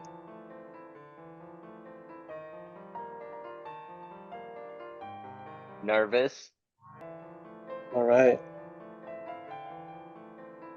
You suddenly hear a voice cry out as you guys make it to the precipice of Vanguard. And this giant draconian, 10 feet wide with its wings, it looks kind of whitish, silverish in its skin. It has these giant blades in its back. Picks up your father, Lyx, by the neck easily, lifting him into the sky. And he says, the draconian says, you can notice that Bilbrix is clutching something tightly too, that he doesn't want to let go. And the draconian says, Tell me, can gnomes fly? And then Bilbrix, gargling, he looks at you, Lyx, and you can tell that he's saying that he loves you. As the draconian lets Bilbrix go. And Bilbrix starts to fall. Falling. As this is happening, Willow, you start to feel something unlike anything you've experienced before. So I think that since Willow has gotten really accustomed to the town, she's getting really close to the people around her, seeing Bilbrix just be dropped off a cliff. It's a different kind of cruelty. It was completely unnecessary, and it's somebody who's very important to her and to somebody who's important to her. So it kind of just comes from a place of pure instinct. She is gonna dive off the cliff, and you're just gonna see some really big wings come out. And she's gonna go after him. So out of nowhere, Willow, channeling something that she didn't know she really had in her, just feels compelled to run off this cliff after Bilbrix, as giant wings sprout from her back. How do these wings look? So are they like a bird, or are they like more spectral? They can be whatever you want. Yes. So they are very corporeal. I'm actually going to put it in the chat here because I tried to come up with a good image because I'm not the best at explaining things. So Willow, just on pure instinct, has launched herself off the cliff, not even thinking. There's a second of, what did I just do? And then the wings come out, and they're these beautiful, huge wings. They're mostly black, but you can see like on the edge, it's a little white, and they're just huge. And she just dives after him almost out of pure instinct. She has no idea what's going on, but she's like, okay, I gotta get him. Yeah, and you're darting down, like a fucking falcon dives down. As Bilbrix is falling, he's still clutching. He actually hasn't opened his arms. His eyes are closed. It looks like he's giving in to his fate, but he doesn't want to let go of whatever he's holding. And suddenly, you swoop below him and grab him. Yep. Before you come up, Melvin, Sneak, Lyx, what do you do? There's this giant draconian that just dropped Bilbrix. You have no idea. Besides that Willow jumped off a cliff, you don't know she has wings yet. I was gonna say, I feel like they just saw me swan dive off. Lyx, what the fuck happened? What is going through Lyx's brain? This is instant. What is your reaction? I'm Someone running. just killed your dad. I'm running to try and see if he's okay. I'm not running anywhere near the villain. I want to get down. Okay. Move your character so you jump off the tank. I don't know how this is like. I don't know the gradation. I don't know which way I'm supposed to go. Up. Up is the cliffs. He was dropped. Do you see Bilbrix up here? He should be there. I do, but if he got dropped down, is like going to the side. Is that like how it just slopes straight down? where he is. Yeah, where he is. Anywhere along the edges, you'll see him. Hopefully. Okay. I mean, I can only go like 25 All right. feet. So yeah, you're rushing there. Okay. I am absolutely shook. I'm like, grab Pops, dude. Like, he's become all of our dad at this point. You know what I mean? So yeah, I'm just like shook. I'm like, frozen in moment. Okay. Melvin? Melodia is both horrified that Melodia is horrified that Bilbrix has been dropped, and likewise she kind of explains, but she also notices fucking Willow like zooming by her and is like, what the draconian starts lurking toward you all. Wish to die as well, Voglins? Picks out its giant blades. And then suddenly, Willow arrives, flying up, wings out, with Bilbrix in her hands like a baby, as Bilbrix finally realizes, and he's like, am I dead, Willow? Are you the angel of death? I always knew you were weird, but this is a bit much. What's going on? I think that Willow is also just kind of freaking out, like, I don't know what I thought would happen, but this isn't it. So I don't know if she's gonna respond. She's just gonna keep flying him back to where she thinks her allies are. The draconian hears that, turns around, and freaks out and actually falls prone to the ground, seeing you with wings and with Bilbrix. As a reminder, prone means they are easy to kill. Alright? What does anyone else do? A giant cone comes out immediately. Lyx, you see your dad being held. Okay, you take a shot. Don't roll to hit. Don't roll to hit. Don't worry, it's gonna hit. Does anyone else jump in? Can I get ready to use like vicious mockery and just like be mad? That's like 60 feet, but like yeah. No, it's range doesn't matter. This is just a scene. This guy's fucked. Yeah, this guy absolutely. is fucked. This guy's in shock now at all of you and Willow with her wings. So, Lyx, do you do anything? I am just running to Bilbrix, and I'm hopefully able to give him a hug. I don't think... As that happens, yeah, so you see an arrow fly through, the vicious mockery go through, hit this draconian, and it's like holding itself together, and then it starts to crumble to dust too. And then suddenly it screams. It does a horrible scream. And it's Sneak that appears in this spectral image. It says, how could I die? Imps. And it disappears. And yeah.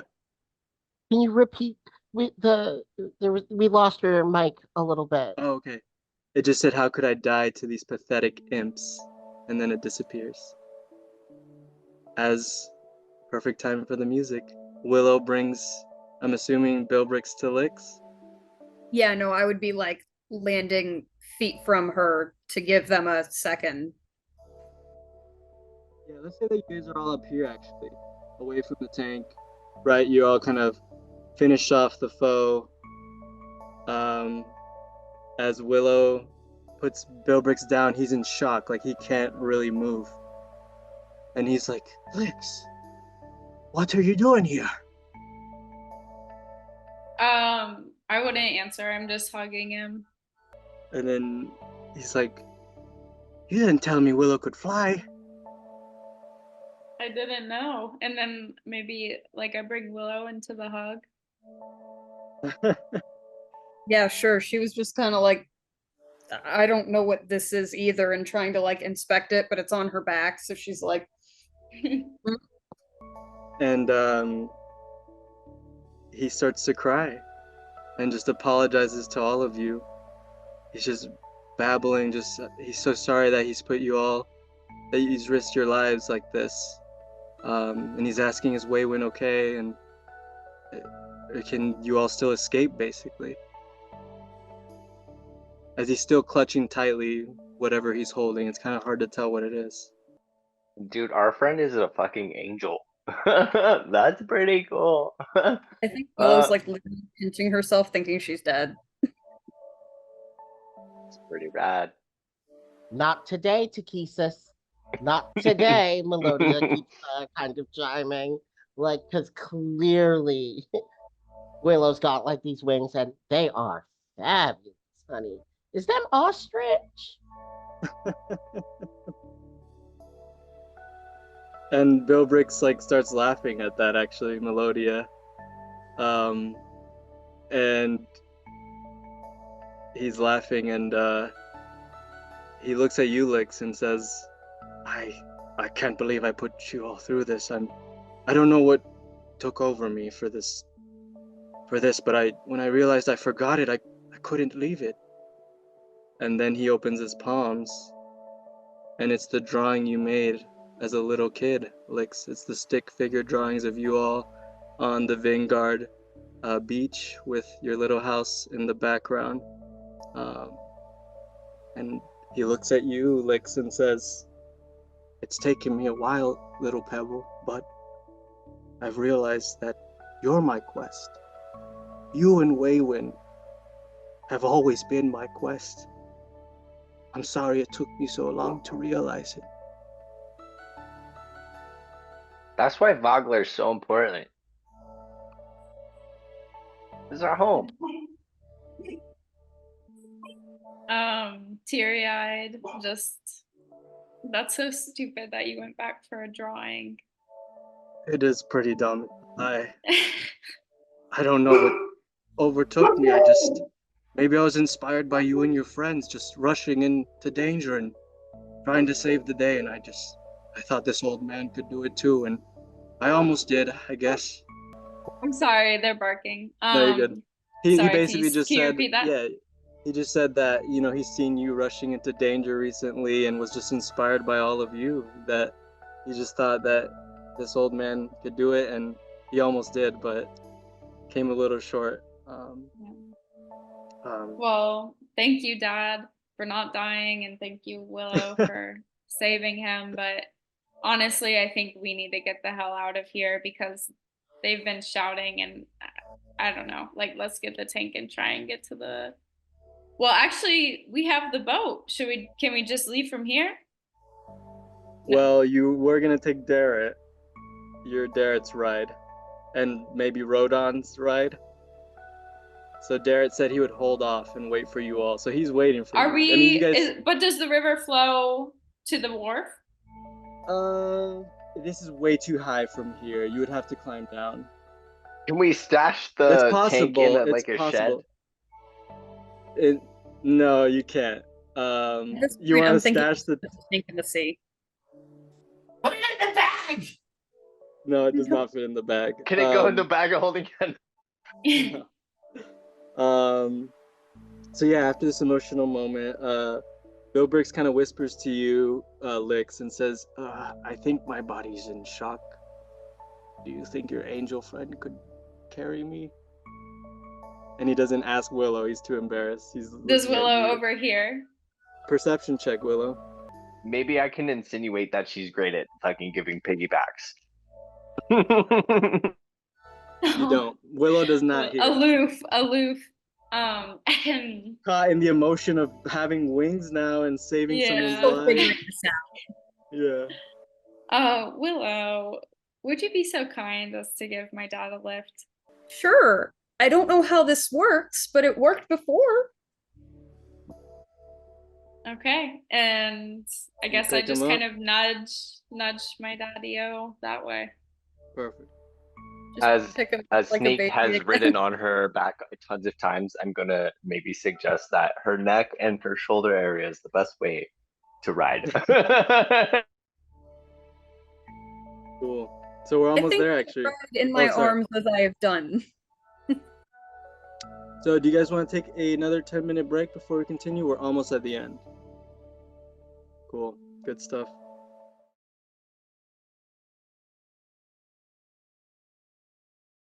Yeah, so basically we're having another like kind of cute family moment. Reunions are made. As you all are kind of getting ready to go. Willow, you pick up Bilbrix as he's still kind of in a state of shock, can't really move. And as you all are getting ready to go, you all hear above the rocks over here. Oh, how sweet. What a nice family moment. We'll be doing you all a favor then, as you all get to die together. As you all see all of these soldiers, draconians, that just kind of climbed up this hill. Is the rock in the way of some of them? Let me move the rock. They were hiding. Are there more? Oh my god, there's more behind the rock. There are a ton of them. But they pretend they're on like these rocks kind of above you all. They just kind of climb back up. And you hear them say, "So these are the tide users we've heard about. Well, looks like we have them surrounded. Kill them all, boys!" And the front one also looks quite different than a normal draconian.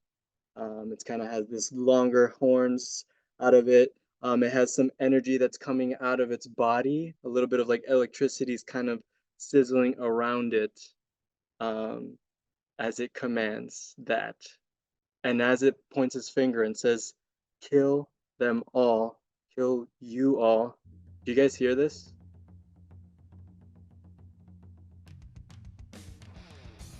An arrow flies through its neck. And then another arrow flies through another one's neck. As the first one, that shot was enough to cause it to explode into lightning, dishing out to the soldiers around it, hitting all of them. The other draconian, the ones that you've been familiar with, blows up in acid, also hitting the people around it. The soldiers start burning in acid and in lightning, falling down. This soldier's kind of coming over here, and then all of a sudden you guys see Sly DeLing walk up behind this soldier, taps his back, and says, "Hey, you have something on your face." And she like flicks his nose, and he falls down off the cliff, falling to his death, as all of them are getting shot by sneak attack arrows coming out of nowhere. As suddenly March DeLing climbs up on those rocks with Pa on his back and looks at you all and says, "What's with all the hubbub, bubs?" And then Pa says, "Wow, Ma, what a great shot! You got that sucker right in the eyes. He's gone." And then he blew up. "Smart, your plan worked. Your plan worked." He's like, "Yep, I knew it. If you put them together and you hit them all, boom, area of effect. They hit each other. Yeah, take that, suckers.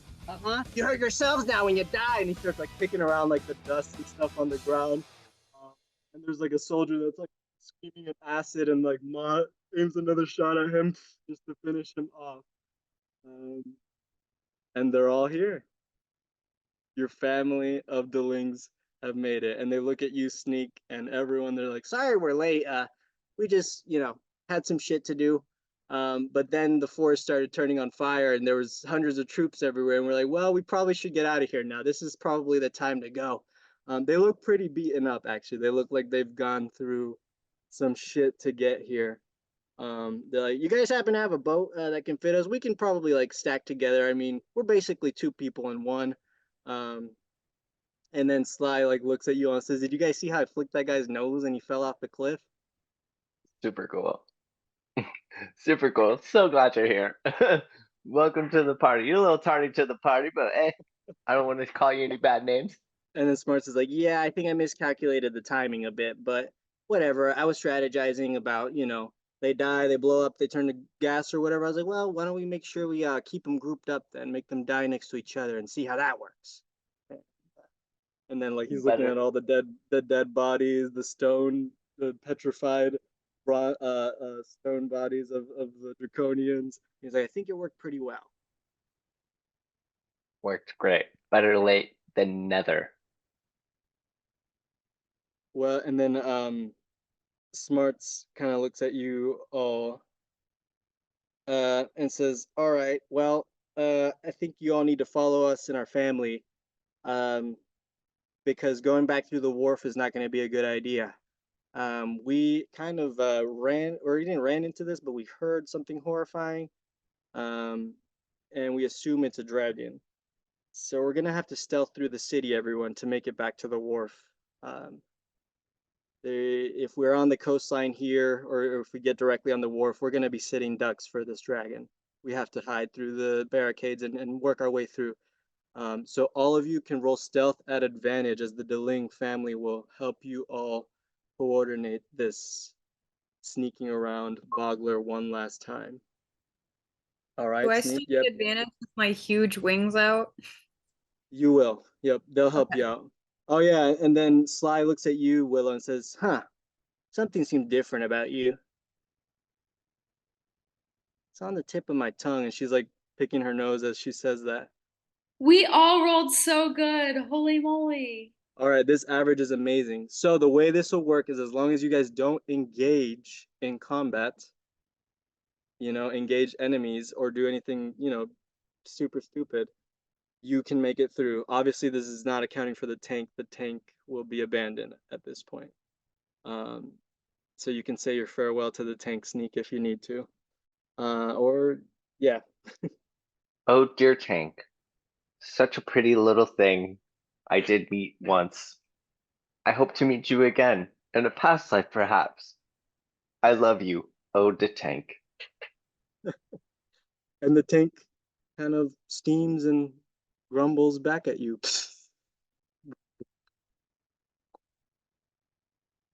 It's just kind of there. And yeah, Sneak, as you're looking at this metal dragon, you guys hear this.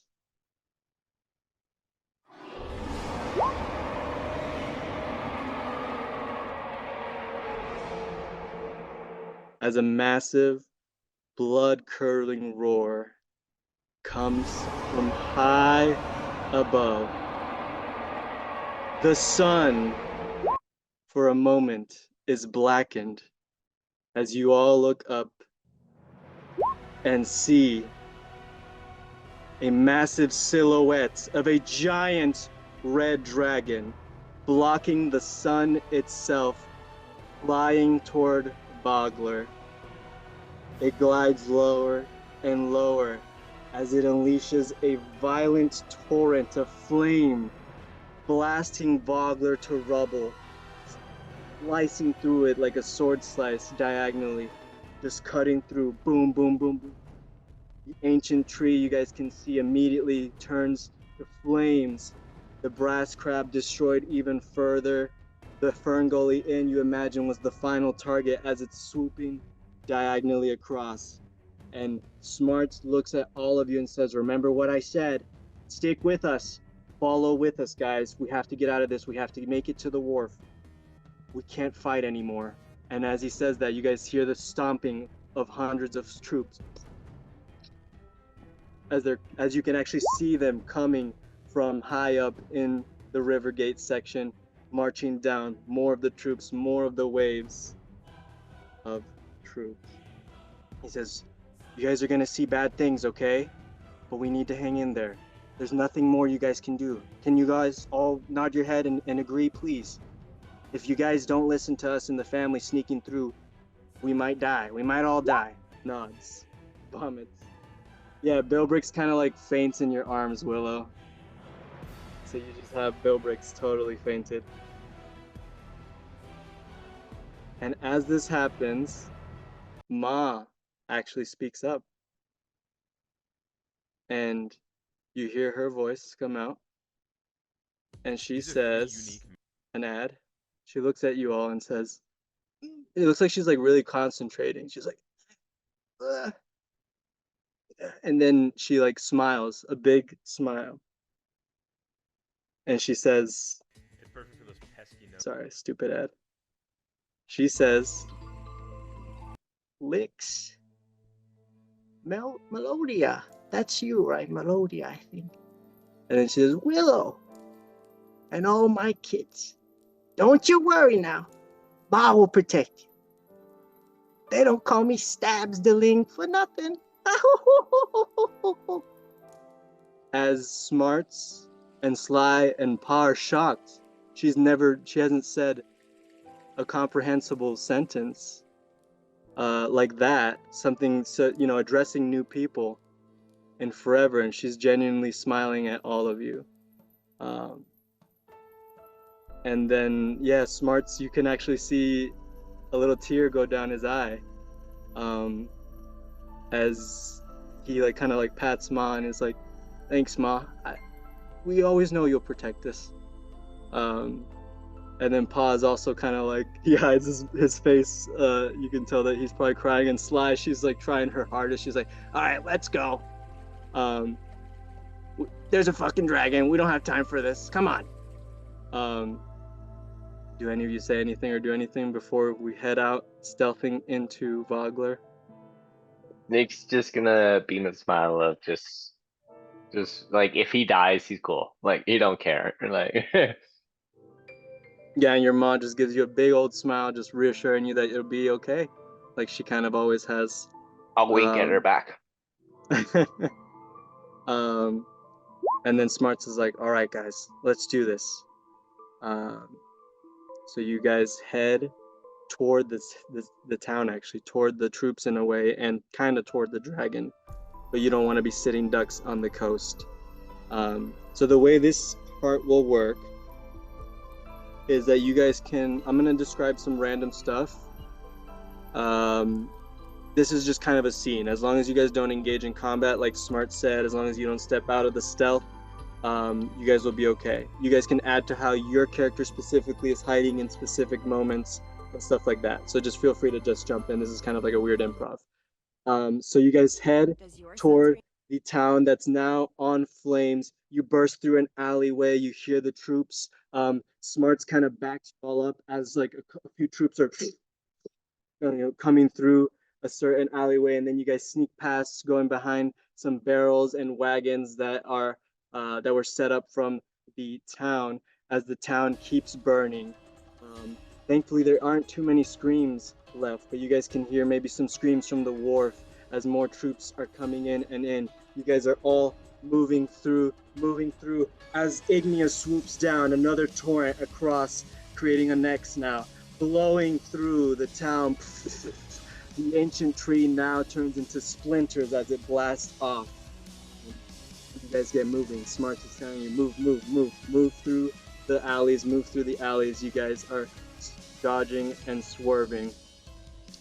Everyone is moving like guided angels, missiles through the night, swiftly moving like parkour French people. Hey, do you say that? I feel like you say that. Well, I'm hella saying that. I'm so saying that. Sneak's trying to like keep you all calm as this destruction and death is happening around you. You guys jump over a dead Calaman soldier. You guys start going through. You see some dead fishermen, some of Vogler's dead people. You start to realize that the victory was only the victory of escape. Vogler itself is falling. As once again, Ignia swoops down on another angle. It's blasting everything. Now you can see someone riding her on its neck. Halberd in the sky, a helmeted figure going and going. Suddenly, Pa yells at you all to stop and puts his cloak over all of you as out of one alleyway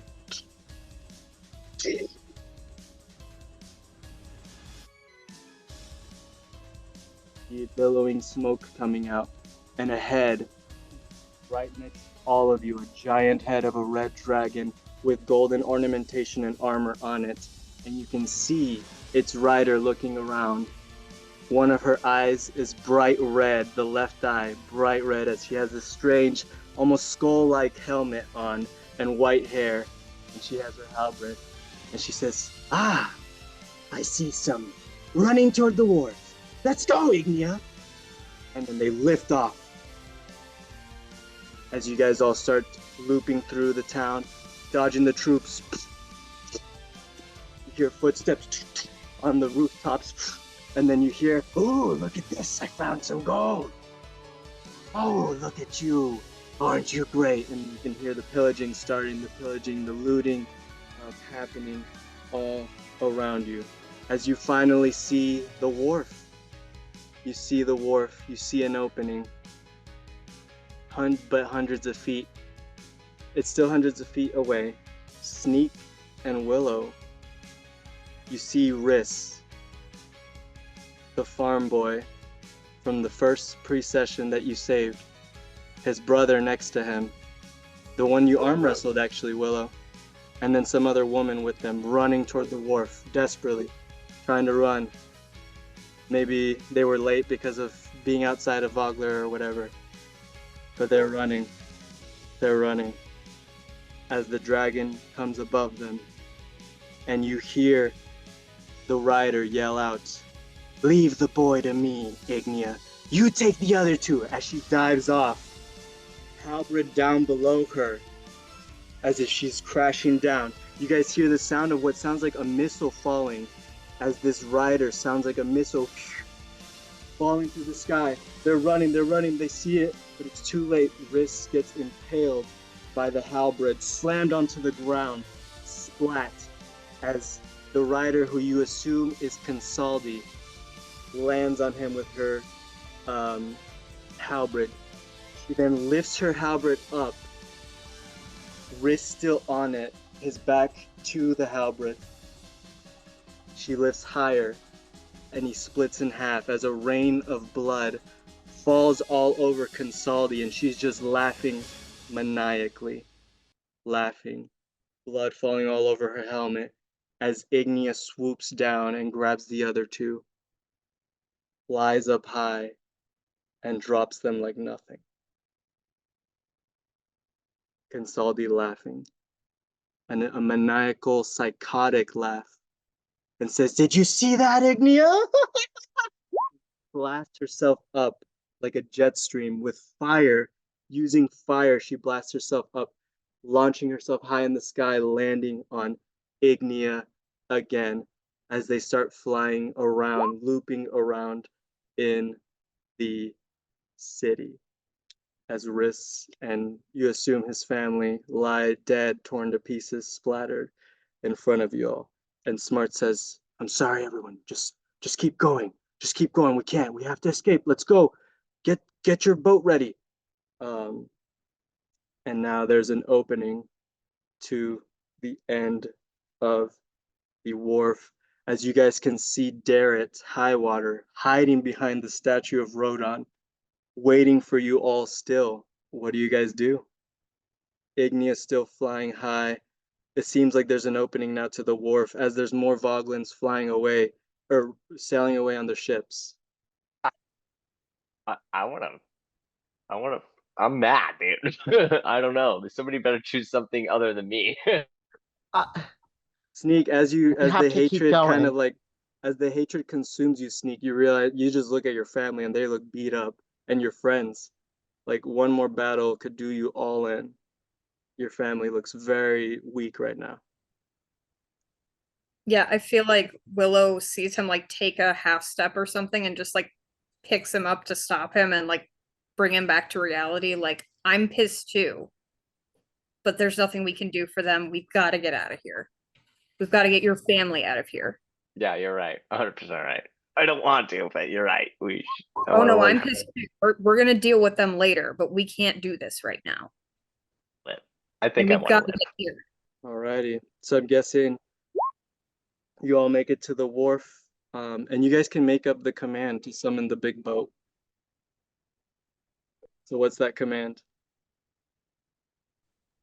I Um, probably should have told you this before the session. Abracafabulous. Alakafabulous. I don't really care. I Abracafabulous. hated that. Abracafabulous. We can change it whenever. So abracafabulous, boom, a boat pops out. Garrett sees you all. He's like, "You all made it! Oh, thank the gods!" And then he kind of asks for your help to roll Rodon onto the ship. He's like, "I was able to take him this far." Rodon is still a statue. As you all jump on, the Delings jump on, and you all set sail. When suddenly a giant gust of wind hits you all as the dragon Ignia lands right at the edge of the wharf. And now you can see clearly Consaldi on top. They look at you all for a moment, kind of smiling, Consaldi smiling. And you can see a clearer image of Consaldi with her helmet, with her weird skull-like helmet. She looks humanoid, maybe an elf potentially. Red eye gleaming, staring at you with a psychotic stare, all of you. You can kind of see what looks like the markings of a smile underneath her mask. Here's an image of kind of an idea of what they looked like burning the town down, flying around as they land. And the troops rounding the wharf. They're on the rooftops. Ignia does a roar again as Consaldi lifts her halberd into the sky. Staring at you all. There's still a bunch of boats actually near you all. A bunch of boats of people not that far away. Darrett tries to look brave. He looks like he might say something, but he can't. He's in shock. As more troops come, and now lining the entire wharf, hundreds of troops. Draconians, elves, more ogres, gnomes, all kinds of races, all kinds of people, all weird shapes of draconians, huge ones like the one that almost killed Bill Bricks, other yellowish ones, a bunch on the rooftops. You can see a lot of them have items that they've been stealing and pillaging. Some of them might be finishing off soldiers that are on the ground. And then suddenly Consaldi clasps her hands together. And I need Lyx and Melvin to do Arcana checks as this happens. And just tell me, I can't look. So Lyx and Melvin do their Arcana checks and just tell me what they are, because I can't see it. 23. Okay. 17. Okay, both of you. Both of you know, as she casts this massive thaumaturgy spell, and a horrifying fiery face of herself appears in the sky above the dragon and above her, appearing grander than the dragon itself and everyone here. And you too know that she cast this innately. Lyx, you know she's a sorcerer, that she's something like you. This is just coming from her. This power comes from within her. Melvin, you definitely know this is not a wizard. This isn't a bard. This is something like Lyx. This is something disturbing. This is an energy. This is the use of the tide that comes from innate natural skill.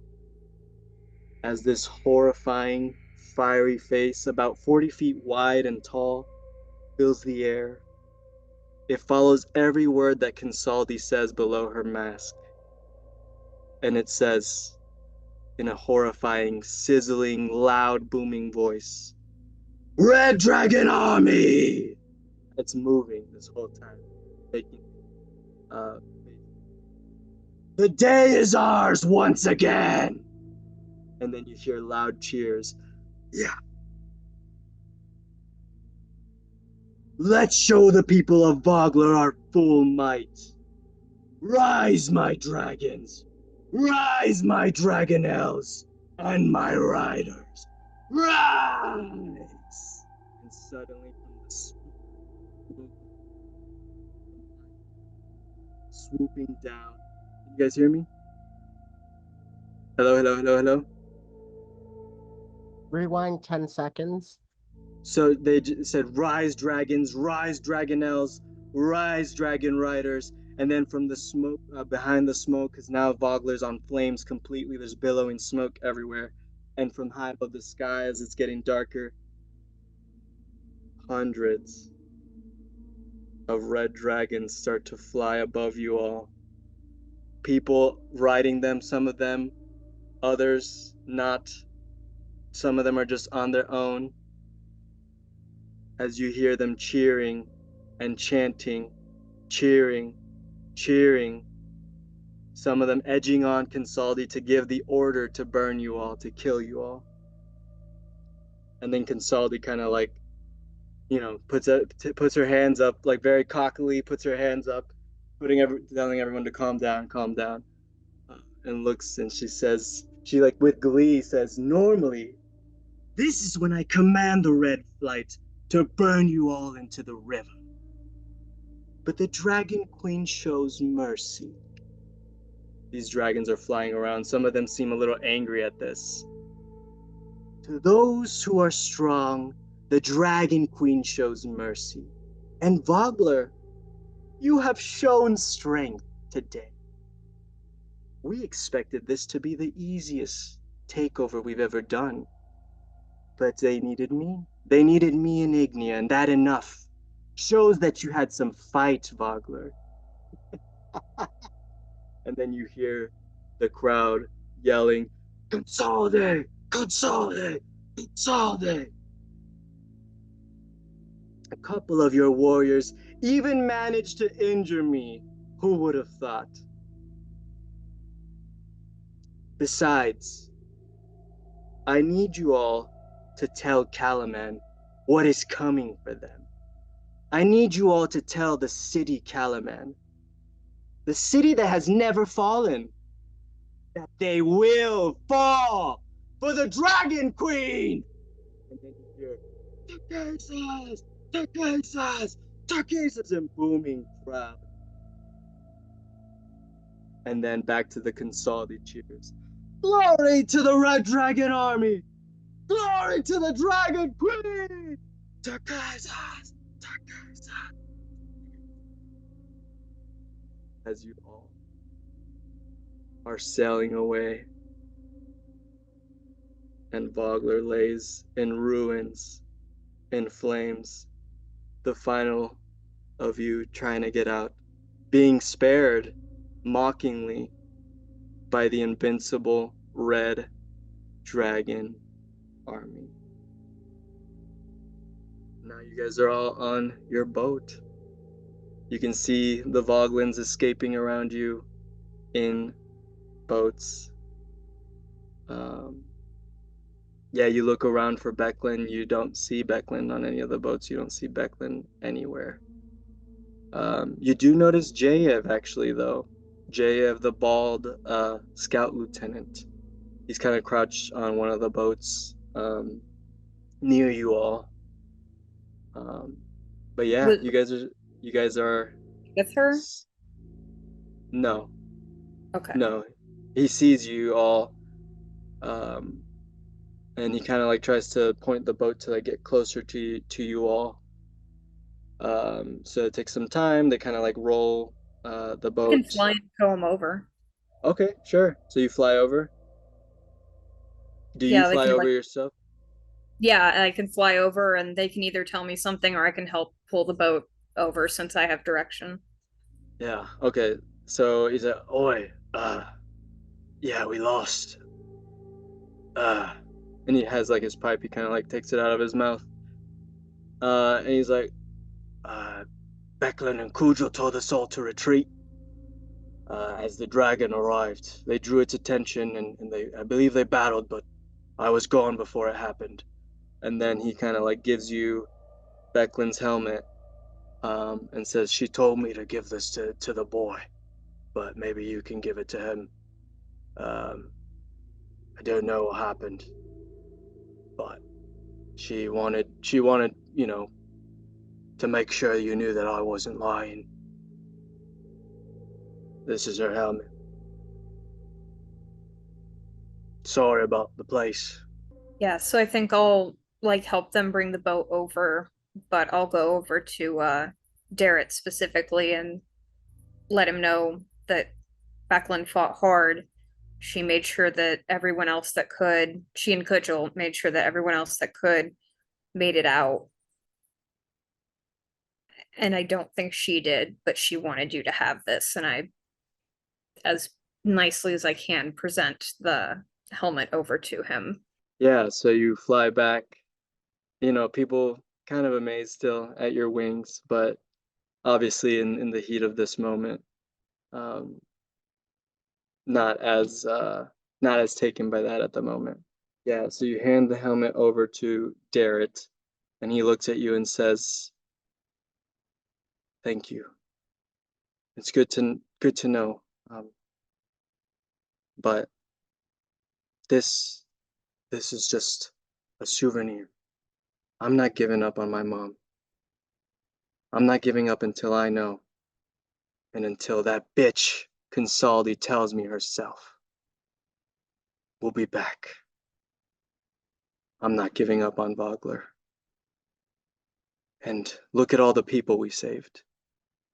And then he, like, as he says that, you guys all look, and you see most of Vogler. You see everyone that you've ever met, even Captain Rodon, who was turned to stone.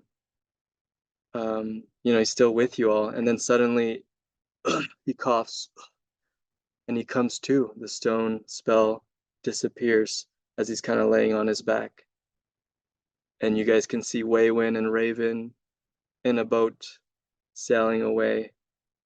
Yes, Vogler is burning behind you all, but the words, Becklin's words echo, and Branchala's words echo that home is not where you are, but it's the ones who care, right? It's the people who care around you. It's who cares when you are gone. You see the Delings who made it in time. You see them kind of, you know, they're solemn as well, but they're just happy to be with each other that they made it. And then suddenly Bilbrix starts speaking up to you, Lyx, and he says, "Wait, it's mid-spring, right, my little pebble?" Yeah. "Well, it's about time," and the sun is starting to set. And he's like, "Wait, look over the boats." The moonlight jellies. The moonlight jellies, as lighting up all around you, almost like lighting lanterns. The annual migration of these moonlight jellies starts to go under all the boats, heading toward Calaman, following the river with you all. As you guys see, not that obviously, not the exact like pier there, but you see these glowing jellyfish as the sky gets darker. And Bilbrix kind of looks at you, Lyx, and says, "Remember all the times we've come out to see these? Girl, I mean, Lyx, you're not a girl anymore." Yeah, I do. I think like I'm trying to like maybe wave at Waywin to like connect us. He looks over and like he grabs his mouth and starts bawling, and like Bilbrix is just like waving, tears in his eyes, and then he kind of looks at you, Willow, and he's like, "Could you do me one more favor and take me to my husband?" I can do you one better. I'm gonna go and pick him up and bring him here so the family's all together. Okay. Yeah, so you go to the next boat, like these Boglins, like, you know, you kind of hear like, "Is she an angel? Is she a god? What's going on? She'll save us all. We'll get Vogler back one day." You start hearing like all this, like, you know, more hope coming from the people in the different rowboats and boats as you fly over like an angel, picking up, you know, a still very injured Waywin, but Raven has patched up his leg, prevented most of the deep bleeding, removed the splint. He still can't move really and definitely needs help. And he's just bawling and just saying thank you. He's not asking anything. He can't even speak really. He's just kind of bawling, saying thank you. As Raven kind of clutches your arm really strongly, Willow, and says thank you so much, and tell them all thank you. And she's definitely like in tears and like distraught, but she's just happy to also see that you all made it. She says, "I'm so happy the Dillings made it too." and she's just like crying as you fly back with Waywin. And now the whole family is back together. Billbrix and Waywin immediately hug as Waywin is kind of laying now on Billbrix, kind of romantically, but also, you know, he can't really move his legs right now.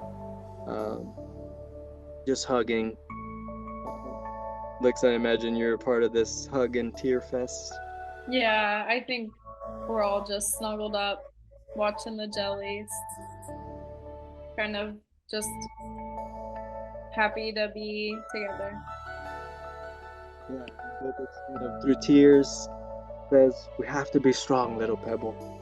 Sometimes, like the moonlight jellies, we are forced out of our homes due to circumstances we can't control. We will find a way back, just like them. I believe in you. I believe in all of you." And he kind of like looks at Melodia, looks at Willow, looks at Sneak, the Delings. And then Ma says, "What a lovely day." And unless anyone else wants to say anything or do anything.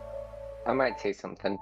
Oh yeah, go ahead. I think like as Sneak is staring off into the Wonderland, he's still very pissed off that all that had happened. That now the Delings have to leave this area, the Voglis have to fucking be no more. So I think ultimately Sneak's gonna swear to slit the throat of as many red dragons as he can. He's not happy right now. He's trying to see it as peacefully, but he's not happy, I think. That's awesome. So are you thinking this, or do you say anything to anyone? No, it's all internal. It's Awesome. Yeah, internal. so as this loving moment's happening, Sneak, you kind of have this hateful vengeance take over you as you kind of like look back at the village, look back at the burning, you look back at Consaldi and her dragon Ignia, you look at all the dragons flying around, and it's just hate and vengeance and disgust at them. I think I'm also gonna take just a quick moment. I don't know how long the wings stay up, but she's just kind of like getting used to, now she's like bigger, she's got to be more spatially aware. Kind of wondering like, hey, do they go away? Does this stay forever? Like, she's just very confused. And I think she probably spots a raven flying overhead, and it just gives her a sign that things are going to be okay. And I think at that point it drops and she knows that it's not a permanent thing. So yeah, the wings start to go away. And Sly looks at you, Willow, and says, "You related to the Hootennails?" I think she's going to laugh at that. I think it's going to catch her so off guard that she just starts laughing. Smarts, who is also crying, just starts dying laughing too. And Sly like just looks like pretty serious. Smarts is laughing away, Pa's kind of laughing. Ma is also doing her little chuckle at that.